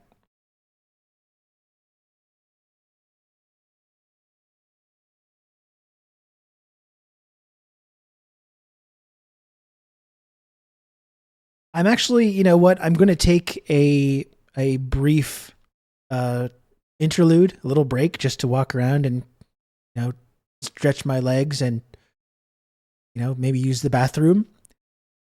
I will say before I do that, though, going on 2 hours here of the stream, if you do enjoy this stream and you enjoy or you find some value in the work that I do here on Twitch to talk about these issues, please subscribe to the channel if you can. If possible, please subscribe and support the work that I do on here. As you know, the only way I'm able to do this show each and every day is if the little number at the bottom of the screen goes up. If you can, please do help me try and reach my goals for today and this week. It's $5 a month, or if you have Amazon Prime, it's totally free. You can subscribe or gift subs as well, or bits or tips or whatever it is. Everything helps. Everything helps contribute to the work that I do on here. You can join the community, get all the tiny little images, some of the very best tiny little images on this platform. I really think this is a wonderful community. I think it's the best community that exists on twitch.tv. So if you can, if possible, please subscribe and help keep that going, help keep this show going, help support the community. I appreciate it a lot, and we become friends when you subscribe.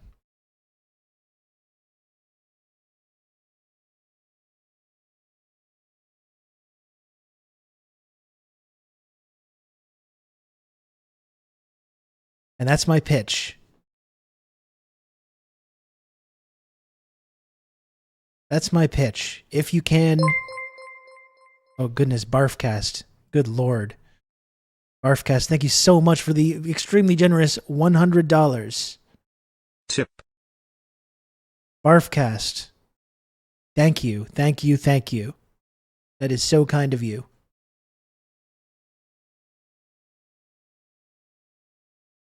Really appreciate all the support over the years now, Barfcast TV.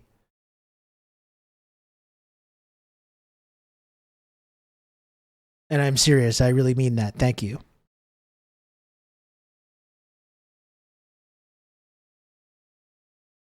Do any other fine folks want to subscribe to this channel to support the work that I do on here? Can you subscribe to this channel or give subs or help me make the little number at the bottom of the screen go up? We're at 8 out of 35 subs. Really working on trying to hit those targets. If you can, please do subscribe. Help me make the number into the good number.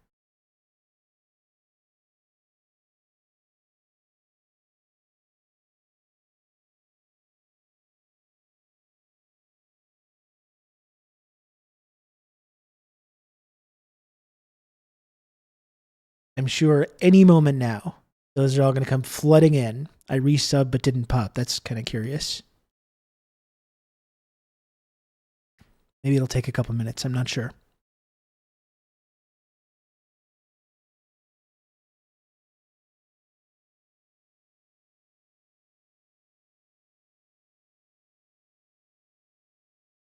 Being silenced by Twitch, of course.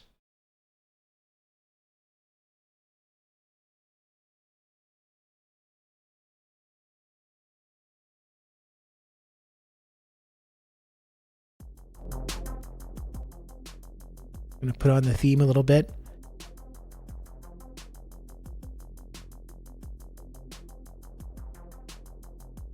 You can count on me. You're going to have good old Rob to talk you through all this. Thank you, Anon. Thank you, Anon, for the gifted sub. Very kind of you. I very much appreciate it, Anon. Thank you. You can count on me. You're going to have good old Rob to talk you through all this. And we got Bonbon as well. Thank you, Bonbon, for the gifted sub. Very much appreciated. I had to join Shy Davidai's Patreon because he said he was invisible. I mean, listen. You got to support the primary victim of the last 6 months. This man has been through so much, this brave man. He needs all the help he can get. He has a son! I'm going to start asking for subs that way. I have a son! I mean, I already kind of do, but maybe not in that kind of... in that style. Start just yelling at you. I have a son or you don't subscribe! He doesn't eat! Do you want my son to not eat? Stomp your feet like a toddler, yeah. I have a son! Come on!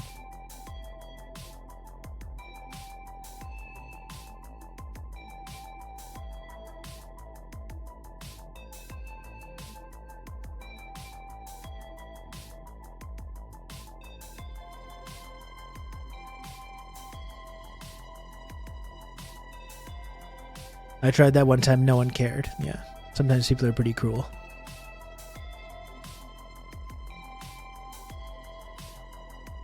Have your kid lay on the floor and look helpless like Lucid has Carl do every morning. Manipulative Lucid, as I call him. Do any other fine folks want to support this channel? I gotta take a little interlude. So far, the call to action has been somewhat successful thanks to Barfcast. Still not having a lot of success with the little number. Still need some help with the little number. Believe me, folks, I don't like this any more than you do. Believe me. Believe me. I'm forced by Twitch to do this in order to, like, live. If the number doesn't go up, I can't afford to live. This is the unfortunate situation here. You can count on me. You're going to have good old Rob to talk you through all this. Retariku, thank you for the 12 months. Tier 1, I appreciate it. 1 entire year. Thank you. Shy Davida, I'm doing this for my 4 sons. What happened to the 5th? Oh shit, you got me. I ain't even married. Great reference. Great reference.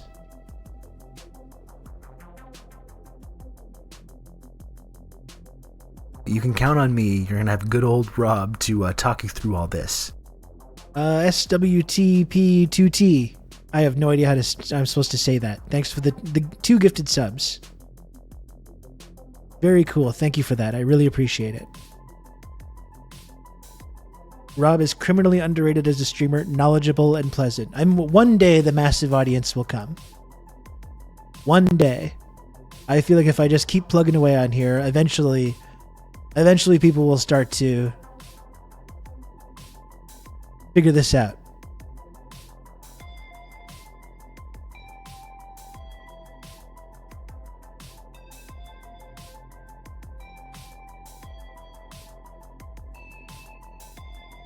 We do have a possible hype train on the horizon too. One more sub or gifted sub would get this hype train out of the station. Have you tried threatening to do karaoke lately? No, I guess people just don't want to hear me sing. I guess that's what it is. I guess just people just don't want to hear me sing. Good old Rob to talk you through all this. I get it. Anon, thank you for a gifted sub as well. Unfortunately, that did not kickstart the hype train because of the Anon factor. But I really, really do appreciate the gifted sub from Anon.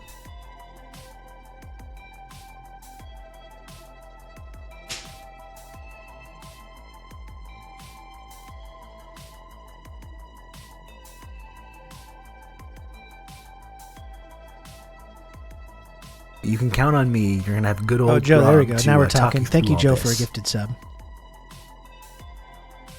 Thank you, Joe. I appreciate it a lot. Thank you. The standing in the Blair Witch corner routine scares the bejesus out of me. It's pretty creepy.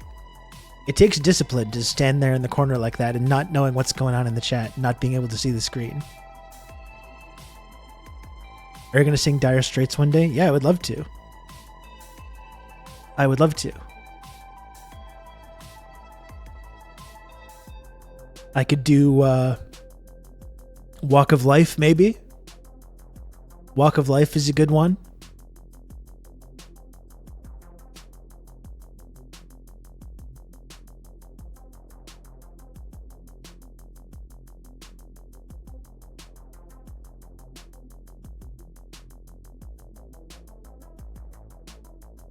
Or Lady Writer, that could be fun. Romeo and Juliet's a little too lovey-dovey. Lady Writer would be a really good one, though. I would love to do that one. That's a kind of underrated Dire Straits song. Folks, so we do have this hype train going on now, so not only can you subscribe and support this program, you can also get access to really cool and exclusive Twitch hype train emotes as well. We're 60% of the way through level 2 of this hype train, so please do continue to subscribe if you can.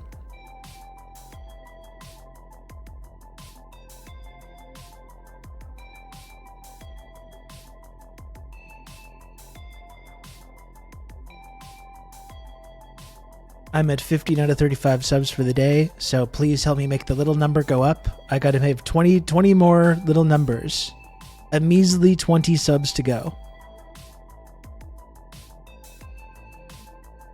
A measly 20 subs to go.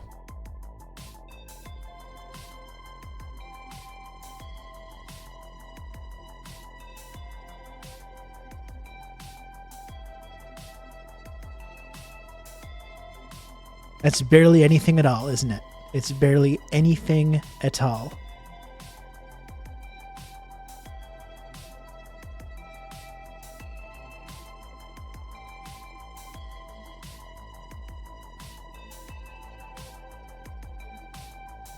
Two people could do something very badass. It's true.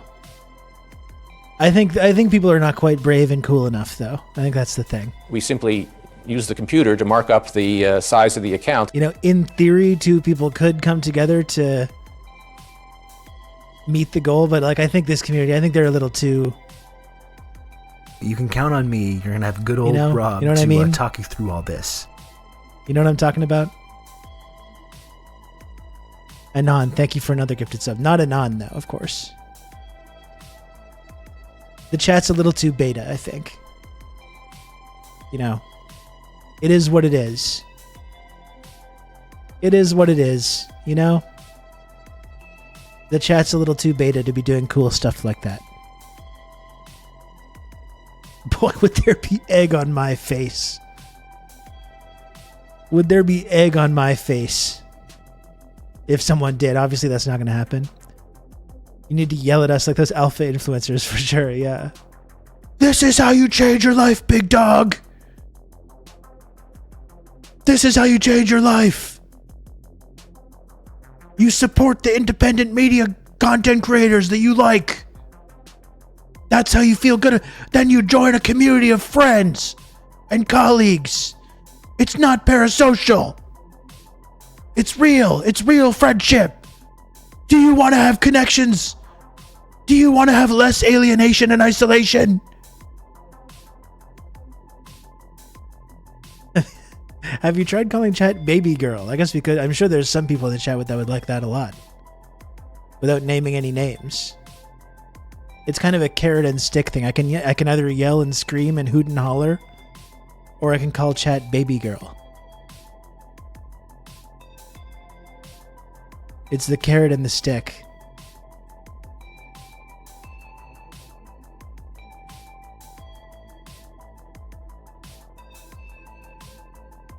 Some of you don't belong in this chat.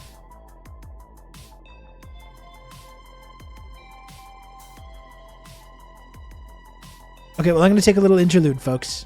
Thanks so much for everyone that supports this program. I appreciate you all very much.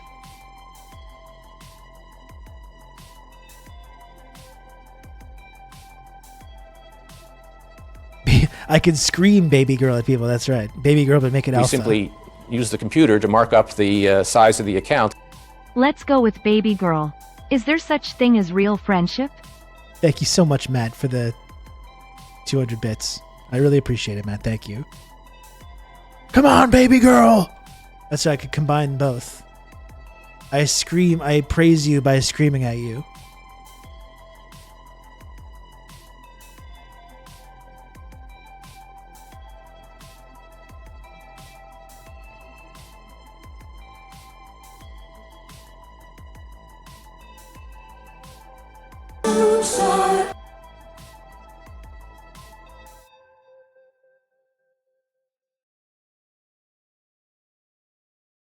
Okay, so don't go anywhere, okay?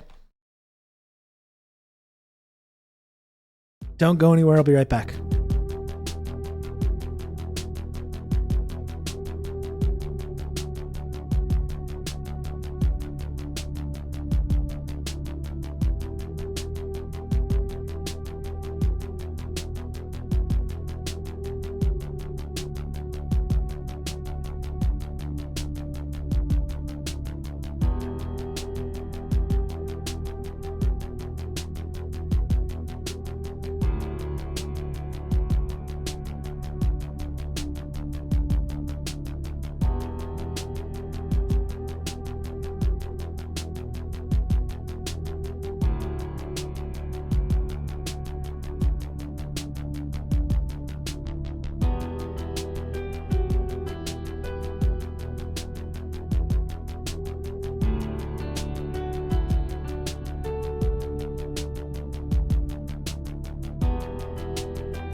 count on me. You're going to have good old Rob to talk you through all this.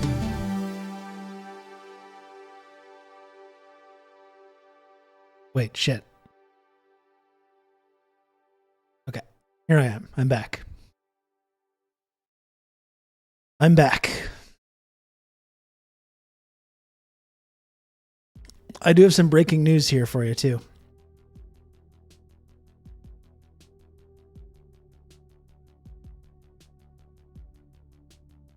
I got breaking news. I'm sure this is going to be really valuable.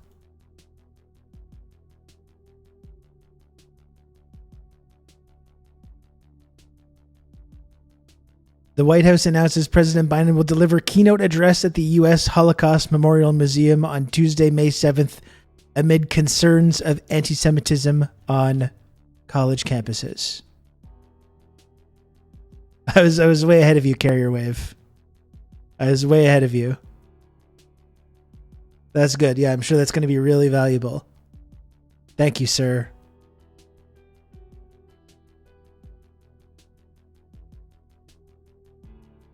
Thank you, sir. And thank you, Bleep Lord, as well. Oh, this one's from Cuba? Okay, excuse me. I just assumed it was the same thing. Because you said, I thought you were being sarcastic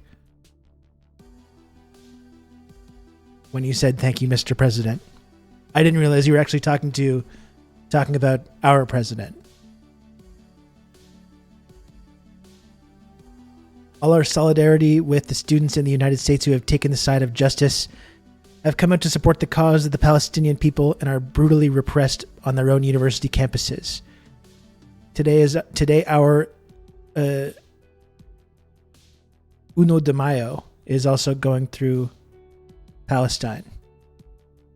Toda nuestra solidaridad con los estudiantes en Estados Unidos que se han puesto del lado de la justicia, han salido a respaldar la causa del pueblo palestino y son brutalmente reprimidos en sus propios campus universitarios. Hoy nuestra 1 de Mayo también va por Palestina. How's that?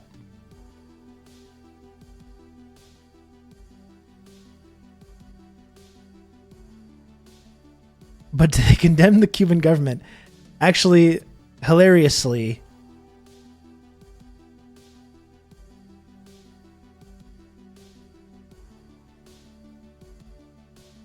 this is not an old story.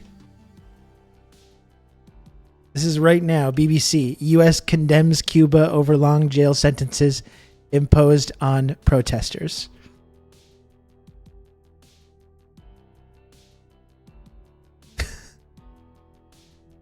So yeah, if you're literally a protester on behalf of a foreign government trying to destabilize and overthrow your country, it's authoritarian to throw them in prison, but not authoritarian to have armed riot police go into student encampments and beat the shit out of the protesters there. That's actually fine.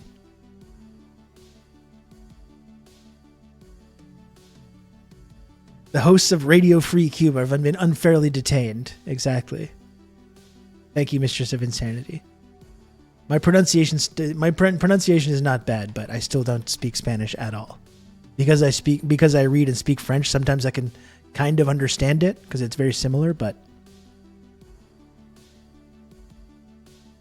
I would really like to be fluent at Spanish, actually.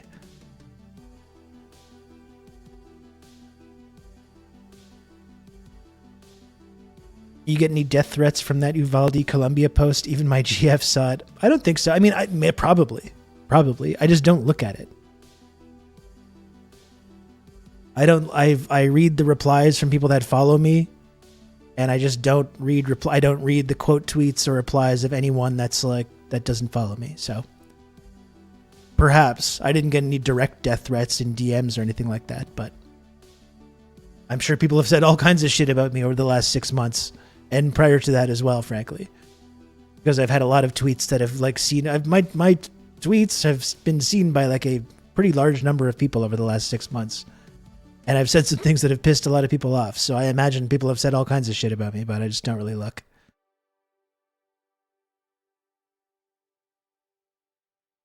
I've studied Spanish, but I'm not fluent. I could tell you were speaking with a French accent, though. Oh, God damn it. I'm sorry for insulting the Spanish speakers with my detestable French accent.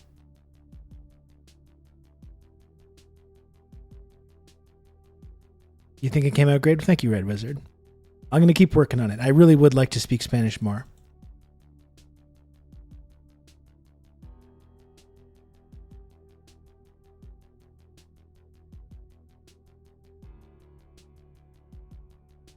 I really need to start tweeting that I'm live, I've realized as well. I'm just going to set it up so it automatically tweets when I go live, because, like, it probably does make sense to use my almost 100,000 Twitter following to indicate to people that I do this every day. It would probably make sense for me to do that more.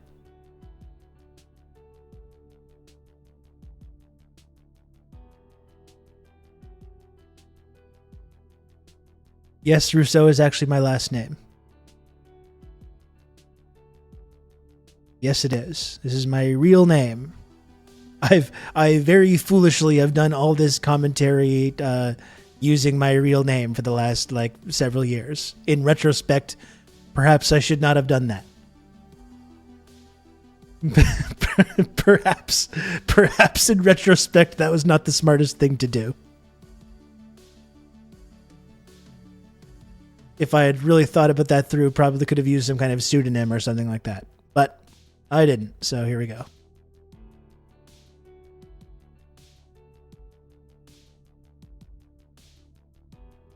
Okay, so now I think I would like to take a look at how this is being covered in the media. Like, there's Democracy Now! And there's Breakthrough News stuff on this.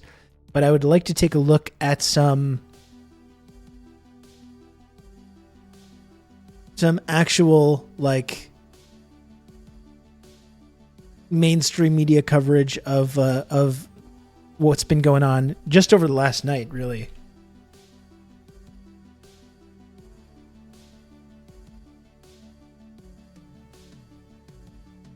And you see the violent clashes. The language. I mean, here's the Fox News version. Violent clashes, you know?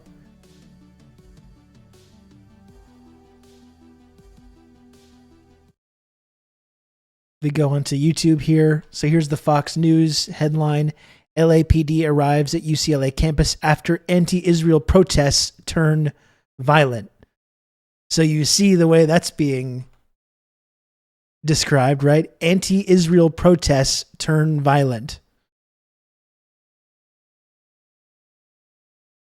So that's the Fox News version. No mention whatsoever of like who was doing the violence.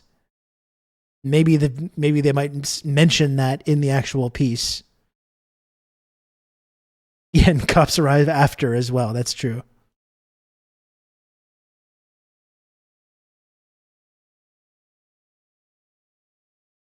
Oh my God. This Charlie Kirk tweet.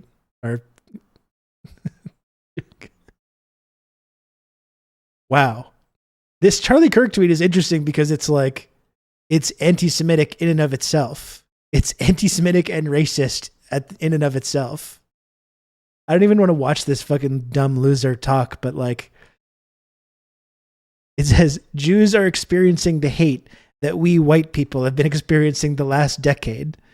So not only is it like an anti-white racism thing, but it's like, it's also saying Jews aren't white. It's also not including Jews in the category of whiteness.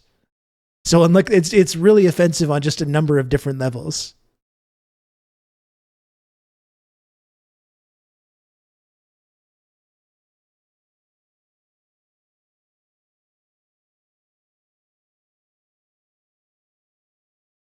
Anyway, here's that's the way the Fox News piece is described. LAPD arrives at UCLA campus after anti-Israel protests turn violent. So if you're just reading the headlines, oh, there's another one of these violent anti-Israel protests going on. The cops should go in there. Here's the CBC. Supporters of Israel clash with pro-Palestinian protesters at UCLA. So you have the two sides. You have the liberal version and the conservative reactionary version. So on one, it's just trying to blame the pro-Palestine students for the violence. And then the liberal version is like, oh, these two sides are just clashing. Both sides are clashing.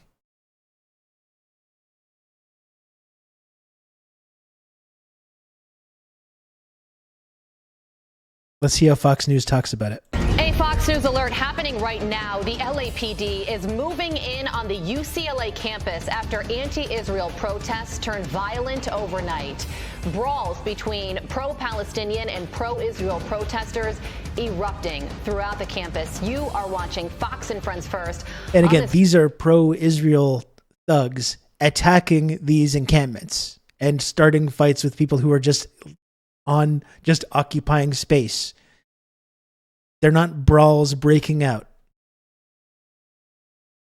Wednesday morning, I'm Carly Shimkus. And I am Todd Pyro. The violence happening right now at UCLA, just one of many developing situations on West Coast campuses overnight. Lucas Tomlinson here with the very latest. Lucas.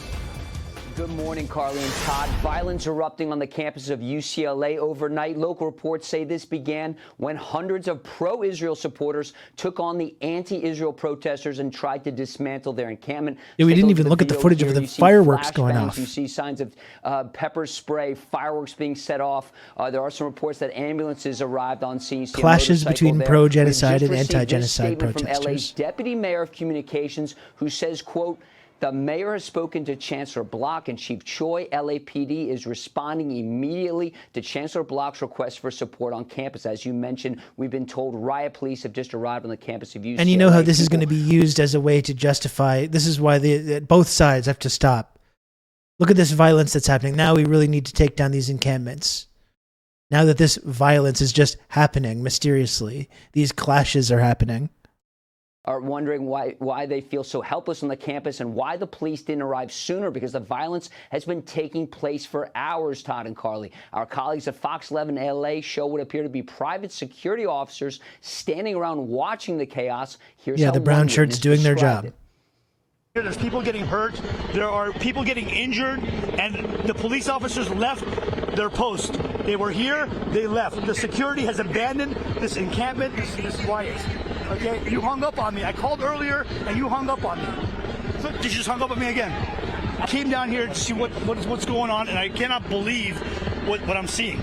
I'm looking at people, violence. Look at this. They're throwing things at each other. They're pepper spraying each other. How are they allowed to have weapons on campus? We've just received this statement from UCLA. Still no actual. So there's a little criticism of the cops there, where it's like, what are the cops doing, allowing this violence to happen, but also zero description of who's committing this violence. Which says the established encampment is unlawful and violation. Yeah, and then you have the UCLA statement that's directed entirely at the encampments and not at the violent thugs that are showing up to attack these students. University policy. Law enforcement is prepared to arrest individuals in accordance with applicable law. Non-UCLA persons are notified to leave the encampment and depart the campus immediately. It's also pretty noisy at Arizona State University, where over 70 people have been arrested. Protests have also erupted at Portland State University, and perhaps taking a cue from the students at Columbia, they have taken over the local library. They say they won't leave until their demands are met. The school's president saying in a statement, quote, "I urge anyone in the campus community who is able to communicate with friends, family, or colleagues inside the library to encourage them to leave." The chaos is taking place on May Day, also known as International Workers' Day, which of course is rooted in Marxist ideology. Right now, chaos on a number of college campuses across the country. Critics say police needed to be called in much sooner. Recall the occupation of the building named after Alexander Hamilton in Columbia. That was dealt with. Now chaos right now at UCLA in Los Angeles. Todd, Carl. Okay, Lucas Tomlinson live for us in Washington. Lucas, thank you. There's Fox News. Here's CBC. On this Wednesday morning, we're going to begin with live coverage and breaking news out of Los Angeles. A protest over Israel's war in Gaza on the campus of UCLA may be ending in a melee.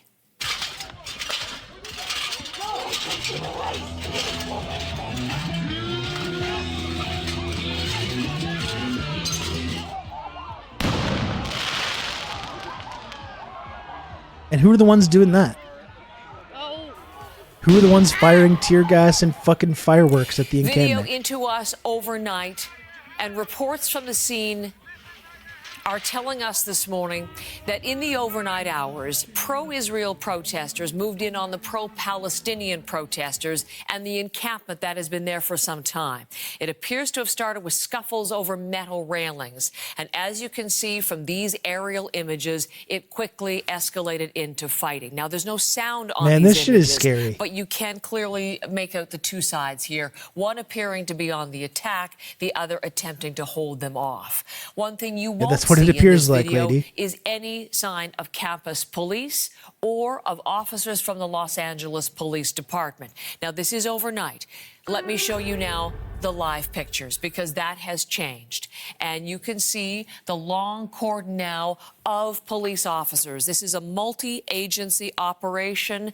Los Angeles Police, Campus Police, Highway Patrol, and they have now arrived on campus. Steve Futterman I wouldn't know. has I don't been know if I there would call through it the good night. HTA, He's but it's very definitely close to like the action. Police are moving Steve somewhat in his more position accurate. as things change and escalate. It's not totally so Steve, detached just from be reality. Careful yourself, but tell us what's happening. Show us around what is happening live in Los Angeles this morning.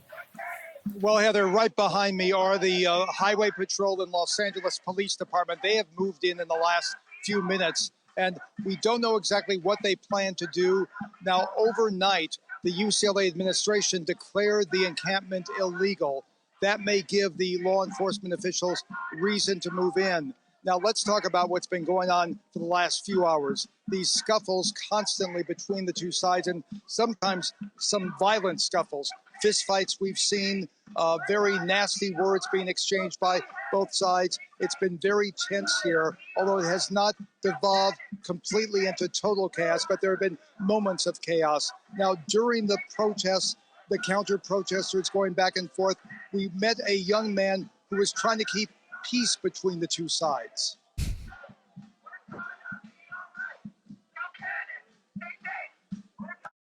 I'm trying. What can you do? I had nothing else to do on a Tuesday night. I saw you walking around. What is it? Just the two groups? You got to hear both sides. Yeah, I mean, there's just a couple rabble-rousers. Everybody's upset. But let's...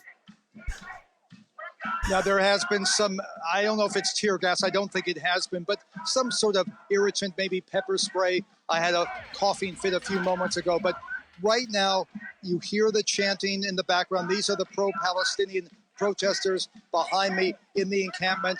They have been chanting, "We are not going anywhere." You've had the pro-Israeli protesters chanting, free the hostages. You have the pro-Palestinian protesters chanting "Free Palestine." So it's a bit of a standoff. Again, we've had the fist fights. We don't know what the police are planning to do. That's the big question right now. But the police were not here for many hours. They have finally moved in. And right now you see behind me a group of LAPD officers in riot gear with the protective face masks. They are moving in. Again, we're not sure exactly what their plan is. Yeah, they're right behind you, Steve. We're seeing very closely the kind of, armament they have, their kind of protection. As you say, the face guards, I'm thinking I'm seeing batons there. I have a couple of questions. I want to talk, let's talk about police presence right now, but I have some more. There has been criticism throughout the night because this was escalating and violent, and there were no police on site, and there was no police presence. What was the thinking there, and why not? What was the thinking? Well, I'm not What was really the sure. thinking? I mean, obviously, we're going to ask these questions later on, but one of the possibilities is that the fact that this did not completely go downhill. Yes, there were the fist fights, but if the police move in, would it escalate the violence? That was one concern, I believe. Again, we've not spoken to officials, but that's my guess right now. When I first arrived here, there were no police present. The security people who've been here for a while, who are not official law enforcement who have been security here at UCLA trying to keep the peace. They left when their situation turned into a dangerous situation. So it was pretty much a free situation, and you did have the in-your-face moments between the two sides. So, do we know they're there now, obviously, and strong presence? Have there been arrests to this hour, Steve? Do we know that? I don't think so. Heather, what I think is going to happen if they decide to move in and break this up, there would be most likely a warning given by the authorities saying, we declare this an illegal gathering and you have X number of minutes to get out. That's what normally happens with the LAPD, but we've not heard any warning like that. But they certainly look, they look very serious right now. They certainly do, right behind you there. And then my other question is everyone involved members, are they members of the UCLA community? Or are they, as we've heard in some of the other campus situations, people who have come in to join the kind of protest activity? Are they outsiders? Do we know that, Steve? Yeah, Heather, it's a mixture. I mean, from the very start, when I first got here last Thursday, when the encampment started, it was always a mixture. You do have a large percentage of students here. I'm not going to guess what the percentage is, but you also have people who are partisans. You have people who believe that Palestine should be free. They are part of the mix on the encampment side. And then you have people who believe Israel must exist, pro-Israeli supporters who are part of pro-genocide the supporters, counter-protest side as well. So it's definitely a mixture. It's not. They don't just believe Israel should exist. It does involve I think a significant. That's maybe a little bit of a simplistic way of describing their beliefs. Steve, I'm going to leave it with you now, but stand by and we'll be back through the morning for this live coverage. Thank you so much, Steve. And again, really appreciate that breaking information. You, Steve Futterman live on the campus at UCLA. And again, let's just stay with these live shots for one moment, and you can see the people who are still there. And as I mentioned, that multi-force security response, corroborating some of the things that Steve has said. The LA Times reporting that, yes, there were people who arrived, the counter demonstrators, the pro-Israel side who arrived, tried to tear down the barricades. There were fireworks set off. At least one, according to the LA Times, went into that encampment. And then the pro-Palestinian side, according to the LA Times, Steve mentioned that pepper spray that he was choking. LA Times reporting it was, in fact, pepper spray. So here is the aerial view, which we will also watch, and the other angle from the ground, with Steve Futterman helping us with the live coverage today. According to the vice chancellor for UCLA, they called in law enforcement after some time, criticized, as Steve was saying, because of, quote, horrific acts of violence, which have not yet been defined exactly by the university. But this was what they said they witnessed last night, horrific acts of violence at the encampment tonight. So they called in law enforcement. We will see how this progresses through the morning together. Okay, there's CBC. Here's another Fox News report. UCLA student, Jews in LA have had enough.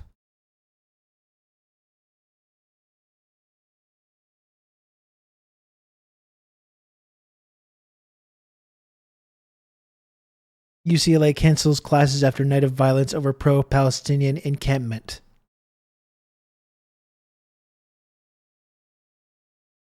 And again, this violence that's just happening, these violence and these clashes are going to be used to justify further crackdowns on these encampments.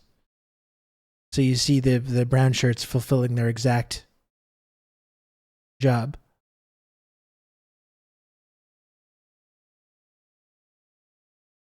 The usage of these fireworks, too, is insane. Again, we spent so much time about that one lady, talking about one lady who had her eye gouged out by a flag. Get her eye gouged out. And then meanwhile, these Zionist supporters are showing up and launching fucking fireworks at these encampments.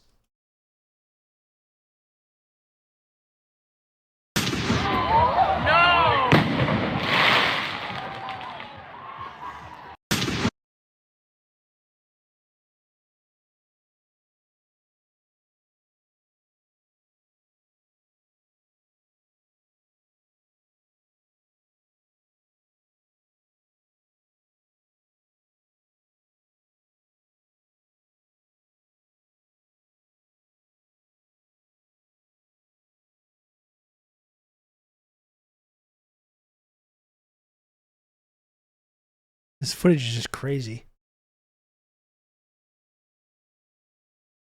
And it's not going to stop.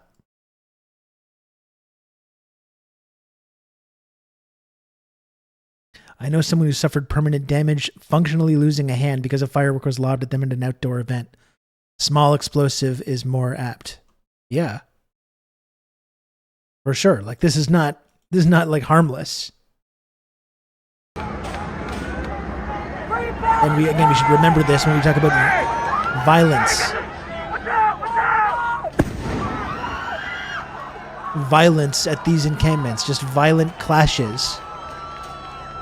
You have students occupying space in tents behind barricades and armed groups showing up to attack them and throw fucking explosives over the barricades.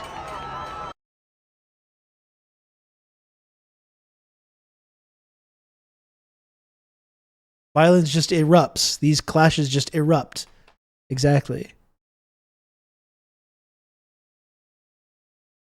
Here's Amy Goodman's coverage of it. Hundreds of students at Columbia University and City University of New York were arrested last night after hundreds of police officers carrying shields and in full riot gear raided Columbia to break up a Gaza Solidarity encampment set up almost 2 weeks ago that has inspired similar encampments in over 40 universities across the country, including CUNY. Students at Columbia took over Hamilton Hall a day earlier after the school began suspending students who refused to leave the Gaza Solidarity encampment. Students renamed the building Hinds Hall in honor of Hind Rajab, a 6-year-old Palestinian girl killed by the Israeli military in Gaza. The police raid began after Columbia University President Manoush Shafiq sent a letter to the New York City Police Department calling for the encampment and Hamilton Hall to be cleared. She wrote, quote, "I have determined that the building occupation, the encampments, and related disruptions pose a clear and present danger to persons, property, and the substantial functioning of the university," unquote. President Shafiq also asked the police to remain a presence on campus until at least May 17th, Thank God we have diversity in after position and power graduation, now. to Exactly. ensure, she said, that solidarity encampments are not reestablished. We got a Columbia Columbia's president who's like graduation a is scheduled Arab for May woman 15th. girl boss. Hundreds of officers entered the campus through the main gates and encircled the encampment inside last night. Police also pulled a truck outside Hamilton Hall, extended a ladder to a second-story window for a stream of officers to climb into the building. Further uptown from Columbia, at the City College of New York, police in riot gear raided the Gaza Solidarity encampment after the administration made a similar call for the police to enter campus. Scores of students and CUNY community members were arrested. Overnight, the department shared a video on social media showing officers lowering a Palestinian flag atop the City College flagpole, balling it up and throwing it to the ground before raising the American flag. Over the past 2 weeks, police have swept through other campuses holding peaceful Gaza Solidarity encampments across the country. Over 1,200 students and others have been arrested.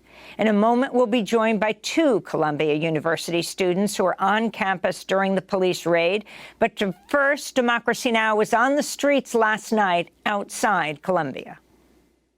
I'm Amy Goodman from Democracy Now! We're standing at 113th and Broadway. It's about 10:30 at night. The riot police have lined up here, and it is a complete frozen zone from here up to Columbia University. We understand that they've moved in on Hamilton Hall, that the students have occupied, and we understand arrests are underway, though we haven't seen it. There was a group of protesters here, but they say they're going to do jail support. They're going down to One Police Plaza. Let's see if we can find them and ask them why they're out here. Democracy Now! Has been good on this. What's your name? I'm Jeannie. I am an organizer with Warriors in the Garden. I'm first-generation Korean American. I am a shamed alumni. Top Scruffy, we're gonna make it happen. We are out here as people whose ethnic roots originate in the global South to stand against settler colonialism, because no matter how it looks, in every form, it kills, and we will not be complicit anymore. And this is a very historic moment where our youth in our country are leading the revolution, and it is all of our responsibilities to not put that, to not just be like, oh, they're so brave. A baseball logo would but be to cool, Dutch. I also just want one that looks like a something within that looks like a shitty like local news station. I think that would be my ideal look for a TRRS hat. A baseball logo would be really cool, but like I would just like one that looks like a shitty like local news logo as well.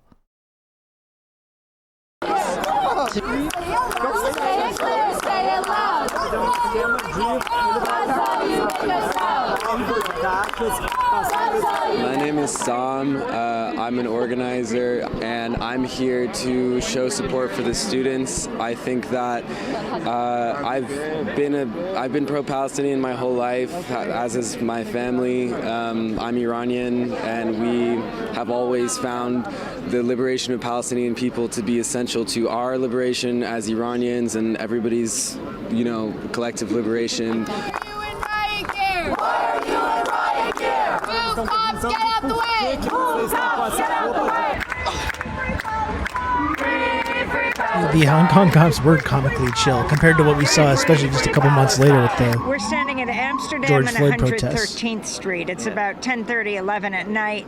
It was Why are you here? It was a total night and day difference between the cops' actions during the George Floyd protests versus what we saw from the police in Hong Kong at that time. Night and day difference.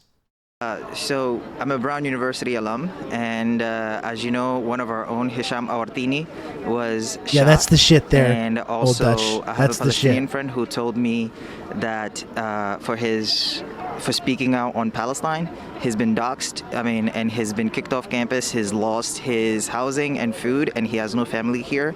But he feels the need to speak on it because his cousins and family members are under the rubble right now, and he can't reach a lot of his cousins. And so, knowing that, there's not a lot of degree of separation between Hisham and I and our other colleague that also lost family members and has been doxxed and kicked off campus, this is the least that we can do to support our friends. Is this why you're wearing a mask even though we're outside? Absolutely. And we're not wearing a mask because we're scared, but we're doing this because this is what our predecessors have told us this is the right way to protest, and this is what we need to do to protect ourselves while also speaking and standing up for what's true. So I understand there's an encampment at Brown too, and there's a slogan from Columbia to Brown, we won't let Gaza down. Yeah. Have you heard the latest from there? So today, actually, Brown University passed a resolution in order to compromise with the students' encampments, that they're going to vote in October on divestment. So I think that's a big victory for the student encampments, for the 41 students who were arrested, and also for the students who were doing the hunger strike, as you may know. So yeah, the agreeing to vote on divestment is a big step for the student organizers, and they're very proud of it, and I think that's the least we can do as alum to support them.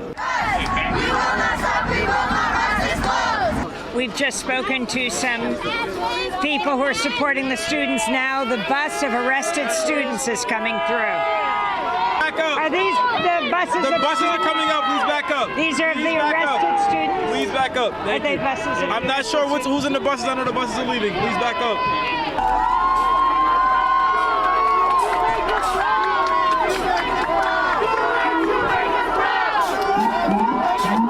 Yeah, we got Amy in the field.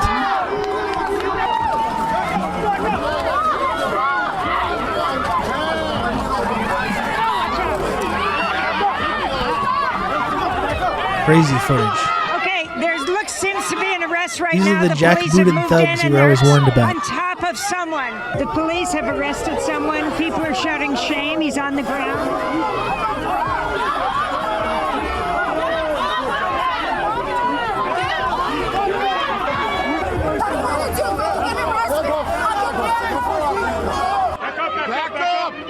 Back up. Let's go. Move. Move. Back up. Back up. What's your name? Back up. What's your name?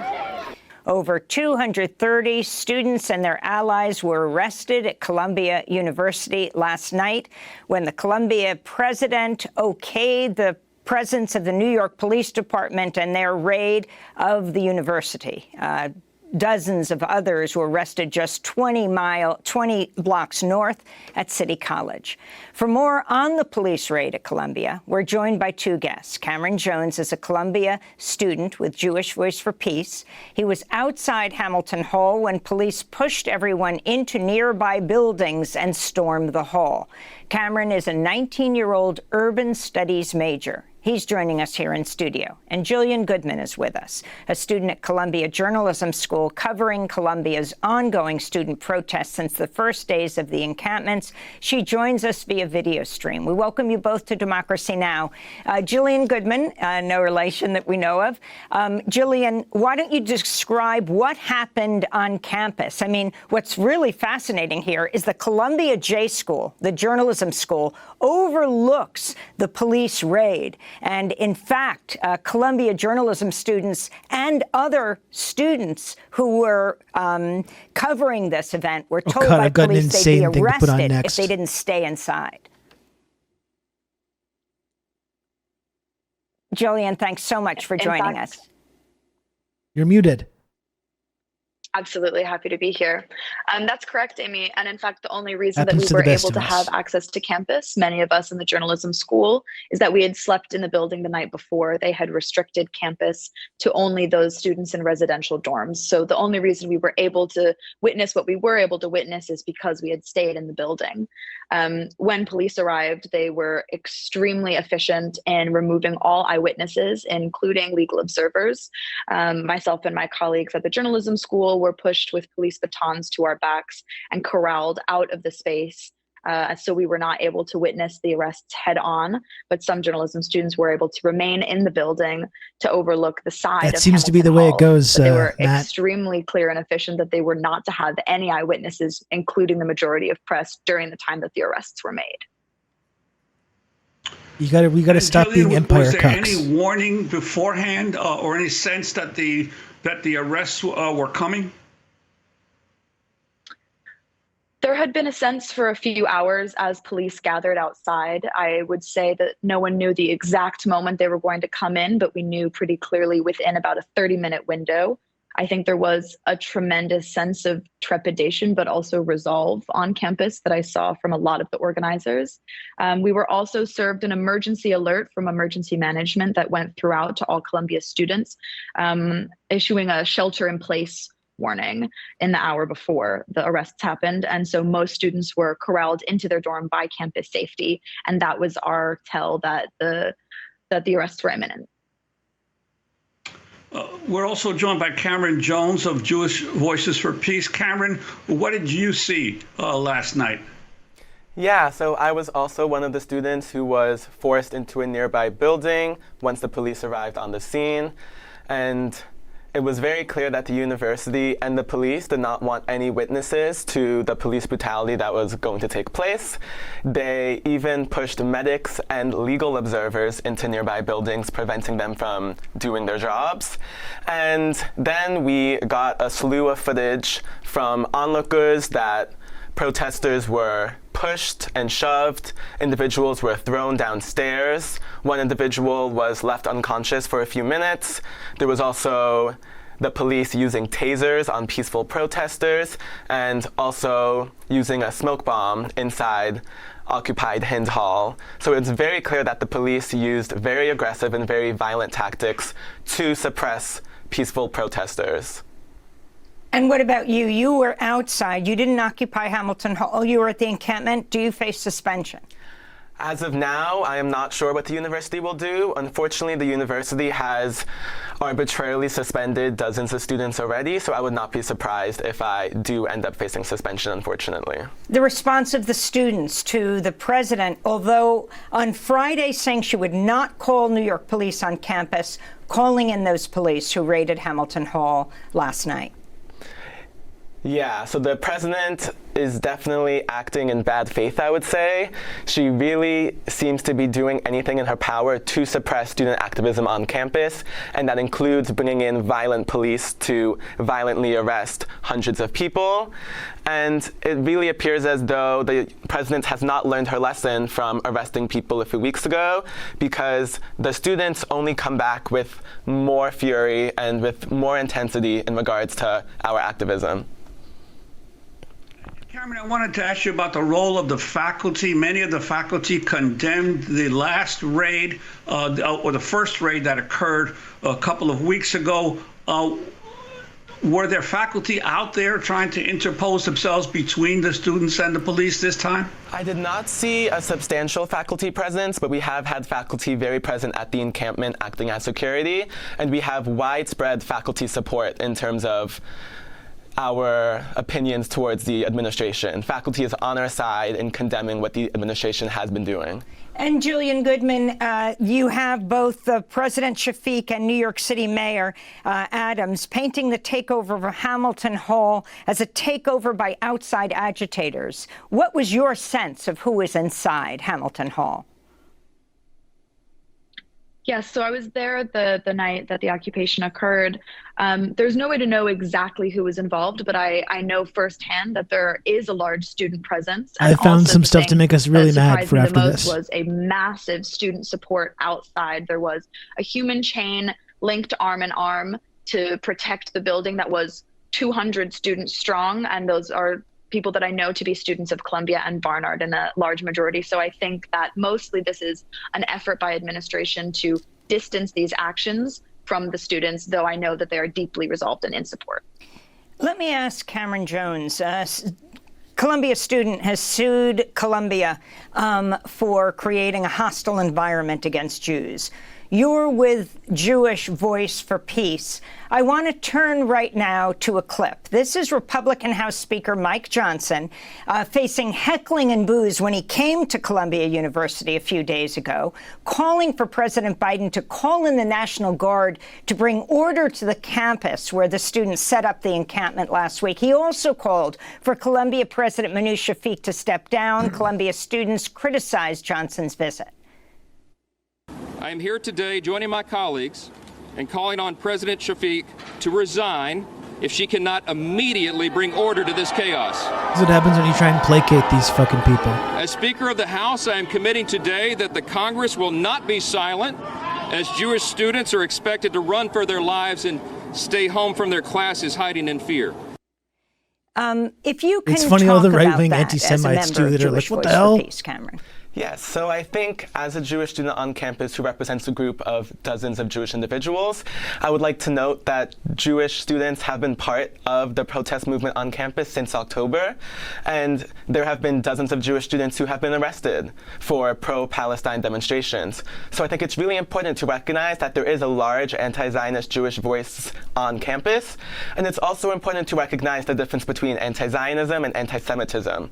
Anti-Zionism is a political ideology, while anti-Semitism is in regards to Judaism, which is a culture and a religion, and it's important to know the distinction between the two. And I think oftentimes in the mainstream media and on campus, there is a conflation of the two, and it's really important to recognize that there has been an intense amount of hostility towards pro-Palestine protesters on campus. We have faced harassment, we have faced physical and verbal intimidation. I myself have been doxxed and have faced death threats online. I have been harassed on campus by multiple individuals. And explain what you mean by doxxed. Yeah, so I've had my personal information published online, including pictures, social media, my LinkedIn profile, etc., in which people can message me death threats and email me horrible information. And the university has done nothing to protect pro-Palestine voices and has been really cracking down on anyone who is standing up for Palestinian rights. And this really just shows how Columbia University is using similar tactics that the apartheid state of Israel is using to crack down on Palestinians in occupied Palestine. Well, we're going to leave it there, but I do want to ask Jillian Goodman, the president of Columbia, the president of Barnard, has already had an overwhelming no confidence vote by the faculty. President of Columbia says she's asked the police to maintain a presence on campus through May 17th, 2 days after graduation.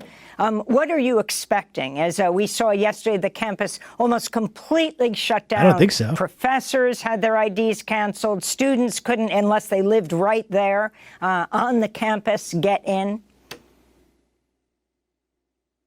Yes, I think those actions shattered a sense that there is free and open access to our own resources and our own campus. The ways that they were really effectively able to bar anyone from that. I think there's really profound disappointment and anger coming from Shafiq's decision to retain a police presence on campus, as that has consistently been an ask, I think, from all sides, is to remove the police presence. And that is often what creates a threat and intimidation of violence, much more so than the protests on campus. I watched the police at around 2 a.m. load the encampment into a trash compacting dumpster, and I watched the community guidelines get crushed. And I think that, to me, was the perfect moment of seeing what that effect can be of having that police presence on campus. Jillian Goodman, a Columbia Journalism School student covering Columbia's ongoing student protests since the first days of the encampments, and Cameron Jones, Columbia College student with Jewish Voice for Peace. We thank you so much for being with us. Okay, you ready to get mad here? Who's ready to get super mad? I know I am. Here's Dana Bash of CNN today. Destruction, violence, and hate overtake college campuses across the country, with Jewish students feeling unsafe at their own schools. It is unacceptable and harkening back to the 1930s in Europe.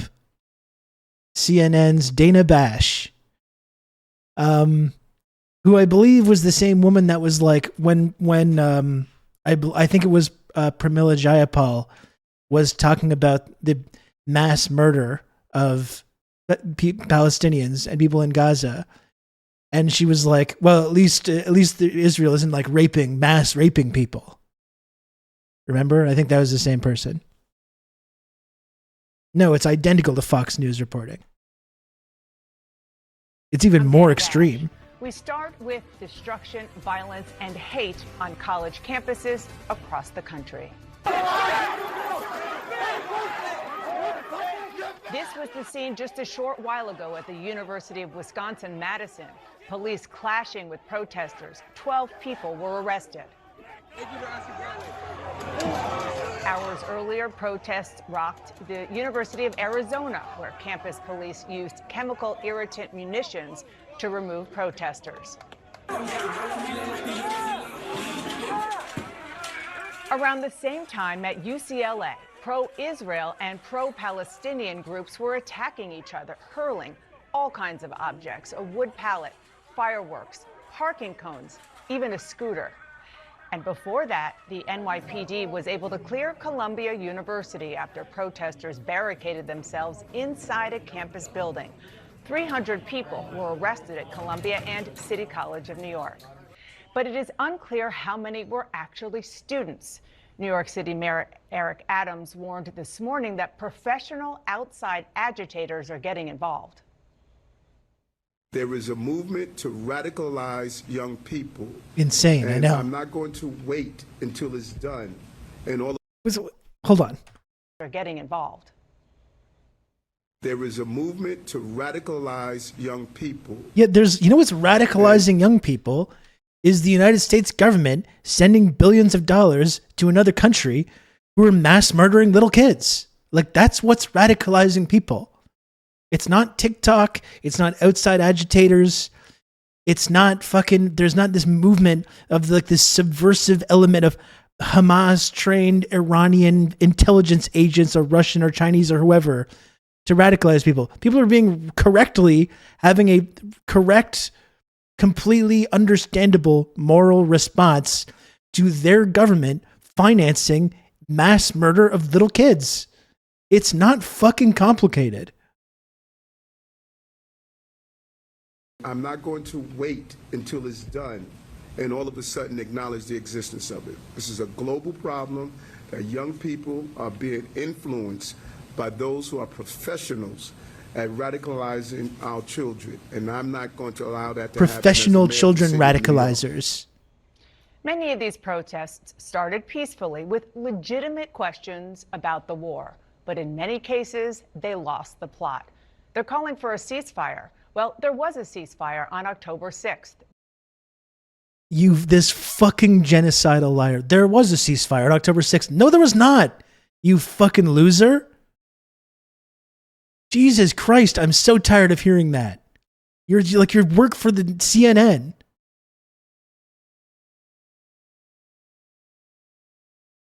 God damn.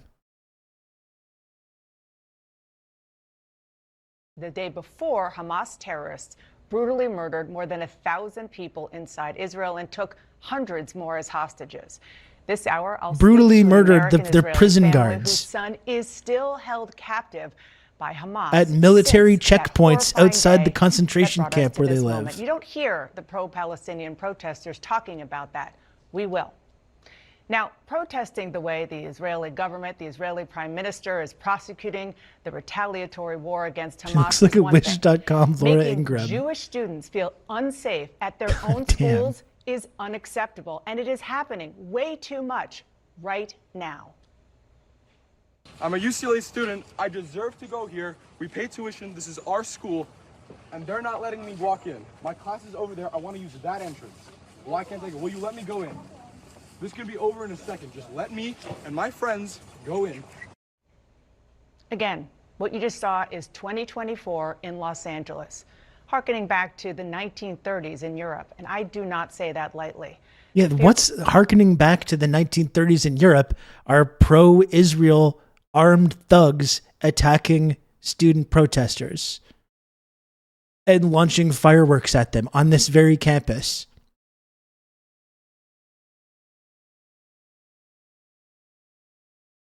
Israel did a bunch of escalatory shit before then, like 70 years worth, and they ignore it all.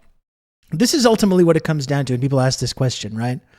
Oh, you want a ceasefire? Well, what's the appropriate response to the attacks of October 7th, sir?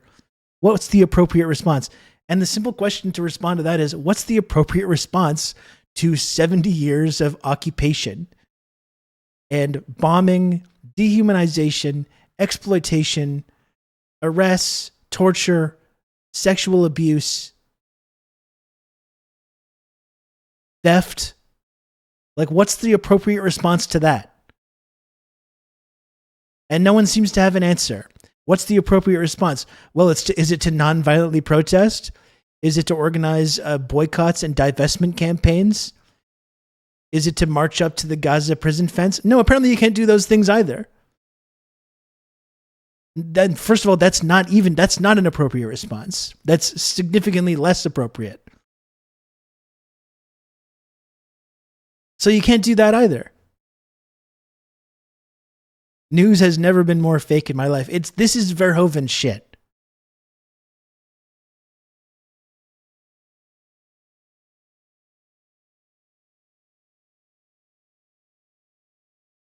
I'm sorry, Marty, that you're jokerfying, but sometimes we have to look at jokerfying content down here. This is what like our parents and grandparents are looking at. This is CNN. This is what right-wing reactionaries think is like communist propaganda.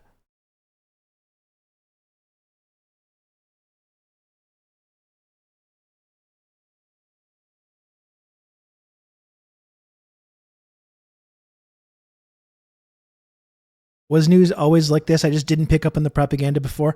Well, Dakadoon, like we've been covering Israel stuff for a while. It was always like this, but it's not so right directly in your face, the contradictions, because we're seeing the level of violence, we're seeing the absolute depravity of what Israel is doing, and then we're seeing the media coverage of it. Because what Israel is doing right now is more depraved and violent than anything that they've done, like in our adult lives. So now we're really seeing that contrast. But it was always like this. It absolutely was always like this. It's just way more obvious and apparent now, I think. It's radicalizing all of us further. And it's true that CNN did do a rebrand and they're trying to be more right wing. That is also true as well.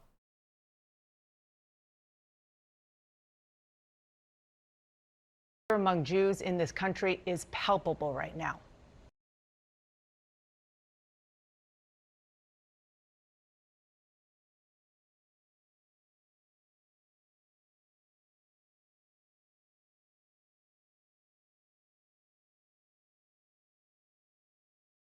Hold on, I think I have something else to make you mad. I'm not done jokerifying you. I'm not done jokerifying you quite yet, folks. I'm sorry to say.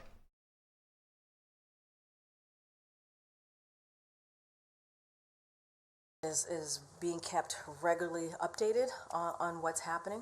As you just stated, across the country. He is monitoring the situation closely, so is his team.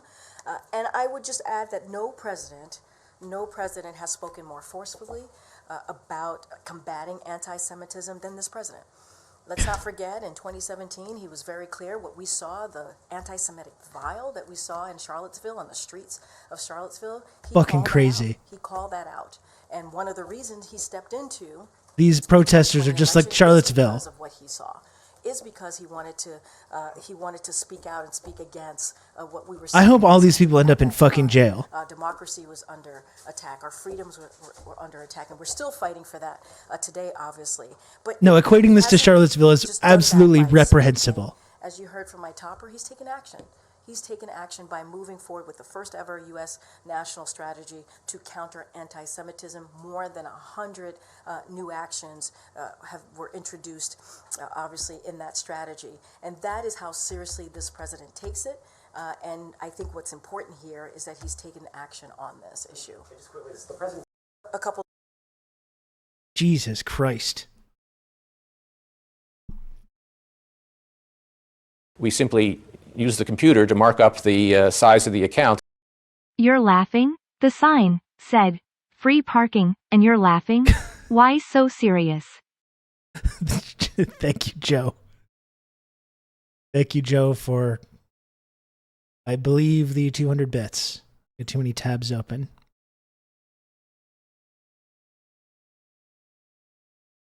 I appreciate that, Joe. Yeah, these fucking people, man.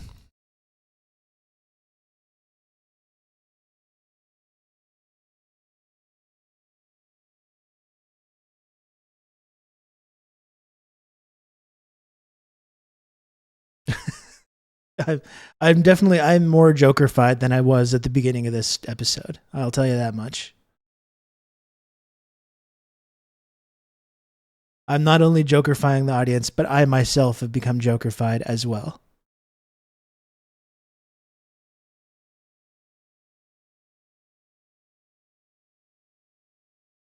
Or maybe this will be something that'll make us feel a little better.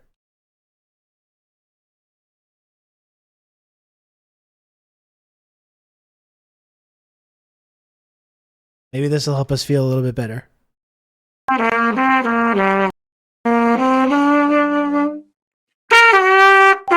Amazing.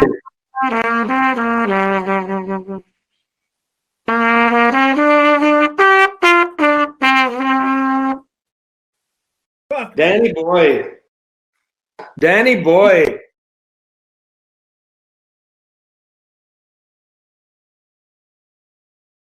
Dream blunt rotation. Absolutely. Yeah. Absolutely.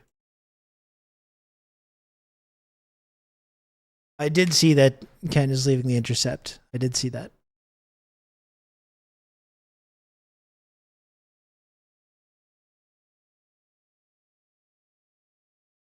I guess I should get going pretty soon, folks. Almost 4 p.m. here. Going on 3.5 hours of this episode. You should see if he'd let you call him Vij. I think he would. Really, I should see if Roger Waters wants to fund this program. I think that's what I should be doing. But as of now, Roger Waters does not fund this program as much as I would like him to. Maybe one day I can work on that. But no, this program is entirely funded by the viewers and listeners and the community members.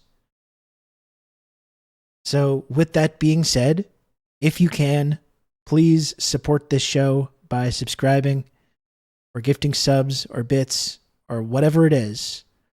I am halfway to the goal. Halfway to the sub goal today. Should be no problem to get there. I'm sure that we're going to. So if at all possible, if you can, if you like tuning into this program, even when I intentionally and deliberately make you mad,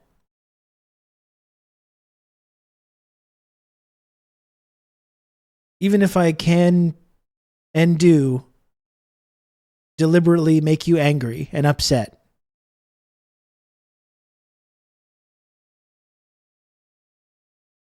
I still need all the support I can get. I still need all the support that I can get. So if you can, folks, please do subscribe to TRRS. Halfway to the sub goal. So close. So very close. You can count on me. You're going to have good old Rob to talk you through all this.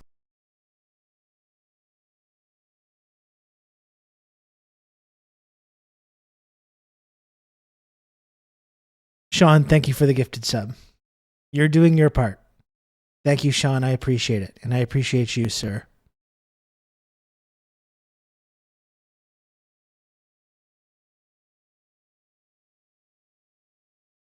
And a mere 17 subs to go. A mere 17 subs to go. So if you can, folks, please do subscribe to this program that you're watching currently. Support the work that I do here on Twitch. Support the community. Join the community. Get access to some of the very best tiny little images.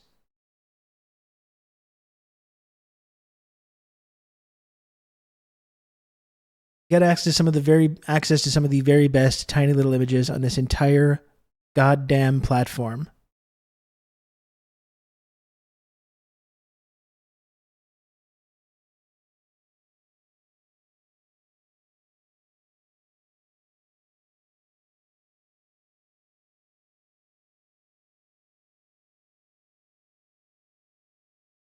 Dusty Borelli. No, I do not know anything about that.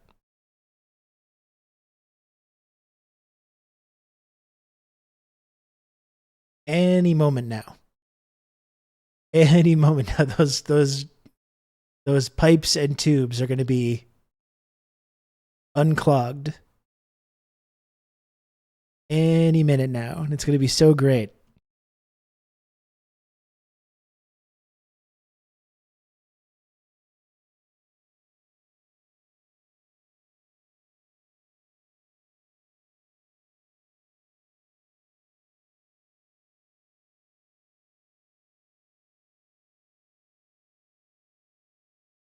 Mr. Stephen Vermicelli, you're a fantastic imbecile.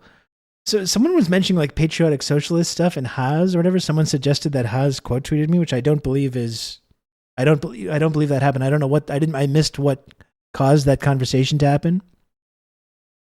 I did see that he's coming out against the student protests, though. That's interesting. That's an interesting take for one of these dedicated anti-Zionist Marxists to come out against the student movement. I think that's an interesting dynamic. That's an interesting stance. It's better to debate on Twitch. I think that's actually materially changing things. Debating people on Twitch. Actually, like occupying space on college campuses, you know, putting your bodies in the way in the path of like state violence and like extra state violence in order to make these demands. That's not real activism. That's not real activism. Real activism is debating on Twitch.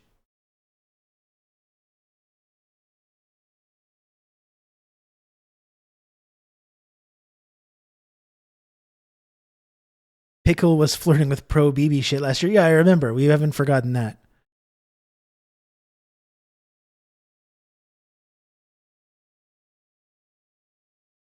Marxist Zionist. Well, the thing is he claims to be against Zionism, but he's like, these student encampments, these student protests that don't want me to speak, they're Zionists, and me, who is against this movement, is not. Something like that.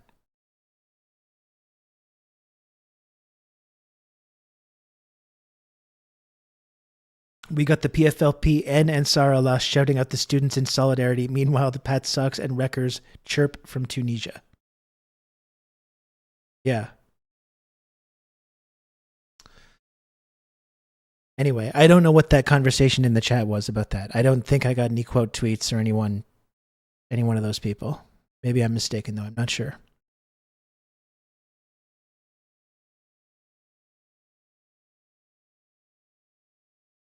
Look at my emojis, dog. We're going to win the Mecha Libertarian Stalinist Revolution.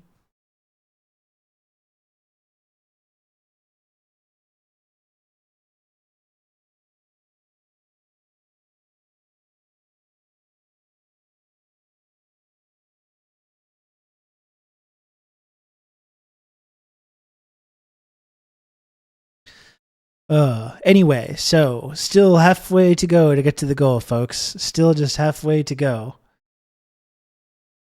And I'm sure any moment now, all of those subs are going to come in. I do have to get going in a few minutes, so like we do have to kind of get moving on this.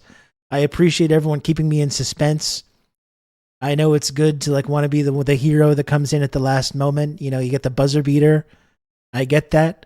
I do have to get going shortly though, so it's like if we can move this along, you know? We can move this along quickly, I think, and then we can kind of just like get to the end here.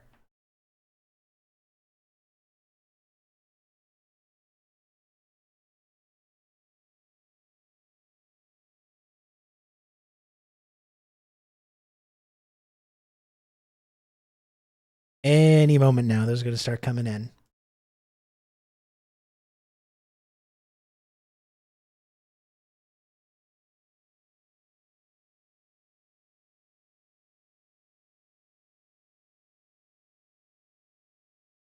Any moment now.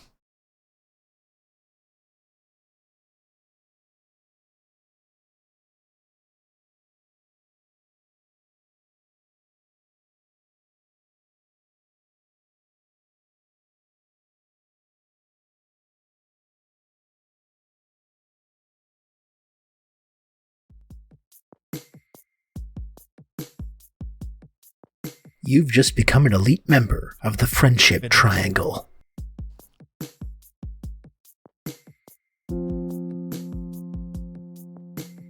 Oh goodness. Comrade Bushy, thank you for the 5 gifted subs.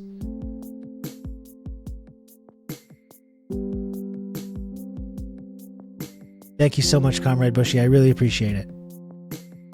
Very cool. And now only 12 to go. Can you believe that? Only 12 little subs to go. Should be no problem now. Should be now it's within reach. I mean, if you want it enough, you know. Maybe chat just isn't cool enough. Maybe chat just doesn't quite want it enough. Maybe that's the issue.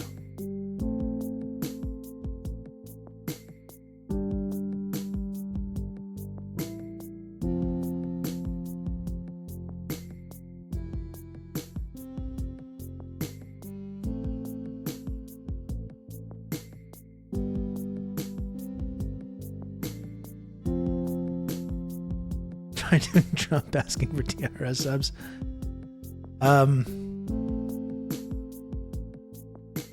It's social media zone. 2-dimensional triangle-shaped friendship access and trickle-down clout tiered reward system. It's the very best. It's one of the best deals we've ever had. People are hearing it more and more. TRRS.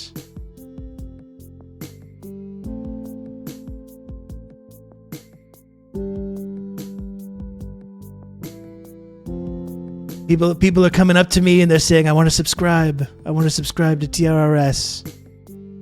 They come up to me with tears in their eyes.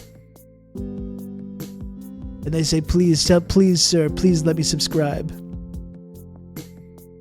And I say, only the bravest people, only the bravest and coolest people will make this choice. That's not my best. That is not my best. You can use your membership to kill a political rival of your choice.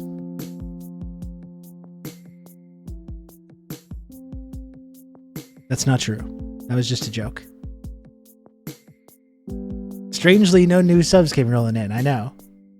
Big guys. The very biggest guys.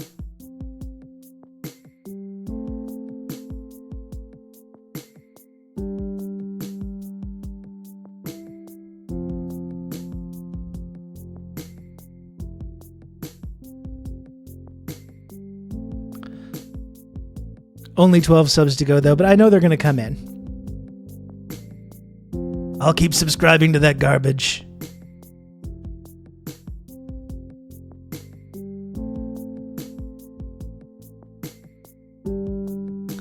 We got another 45 second, only 12 subs to go. I'm sure they're going to come in. I'm just going to hang back and allow those final subs to roll in, so you don't mind me.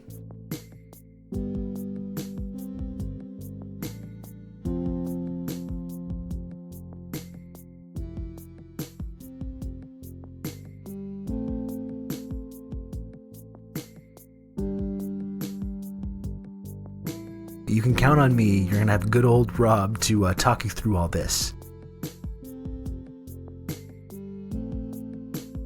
Thank you, Anon. Thank you for the gifted sub, Anon. I appreciate it. And now only 11 to go. What? That's barely anything. Only like 15 seconds. More than enough time. We simply use the computer to mark up the size of the account. Washed up psycho Stephen Butterelli is a fantastic moron. Thank you, Matt.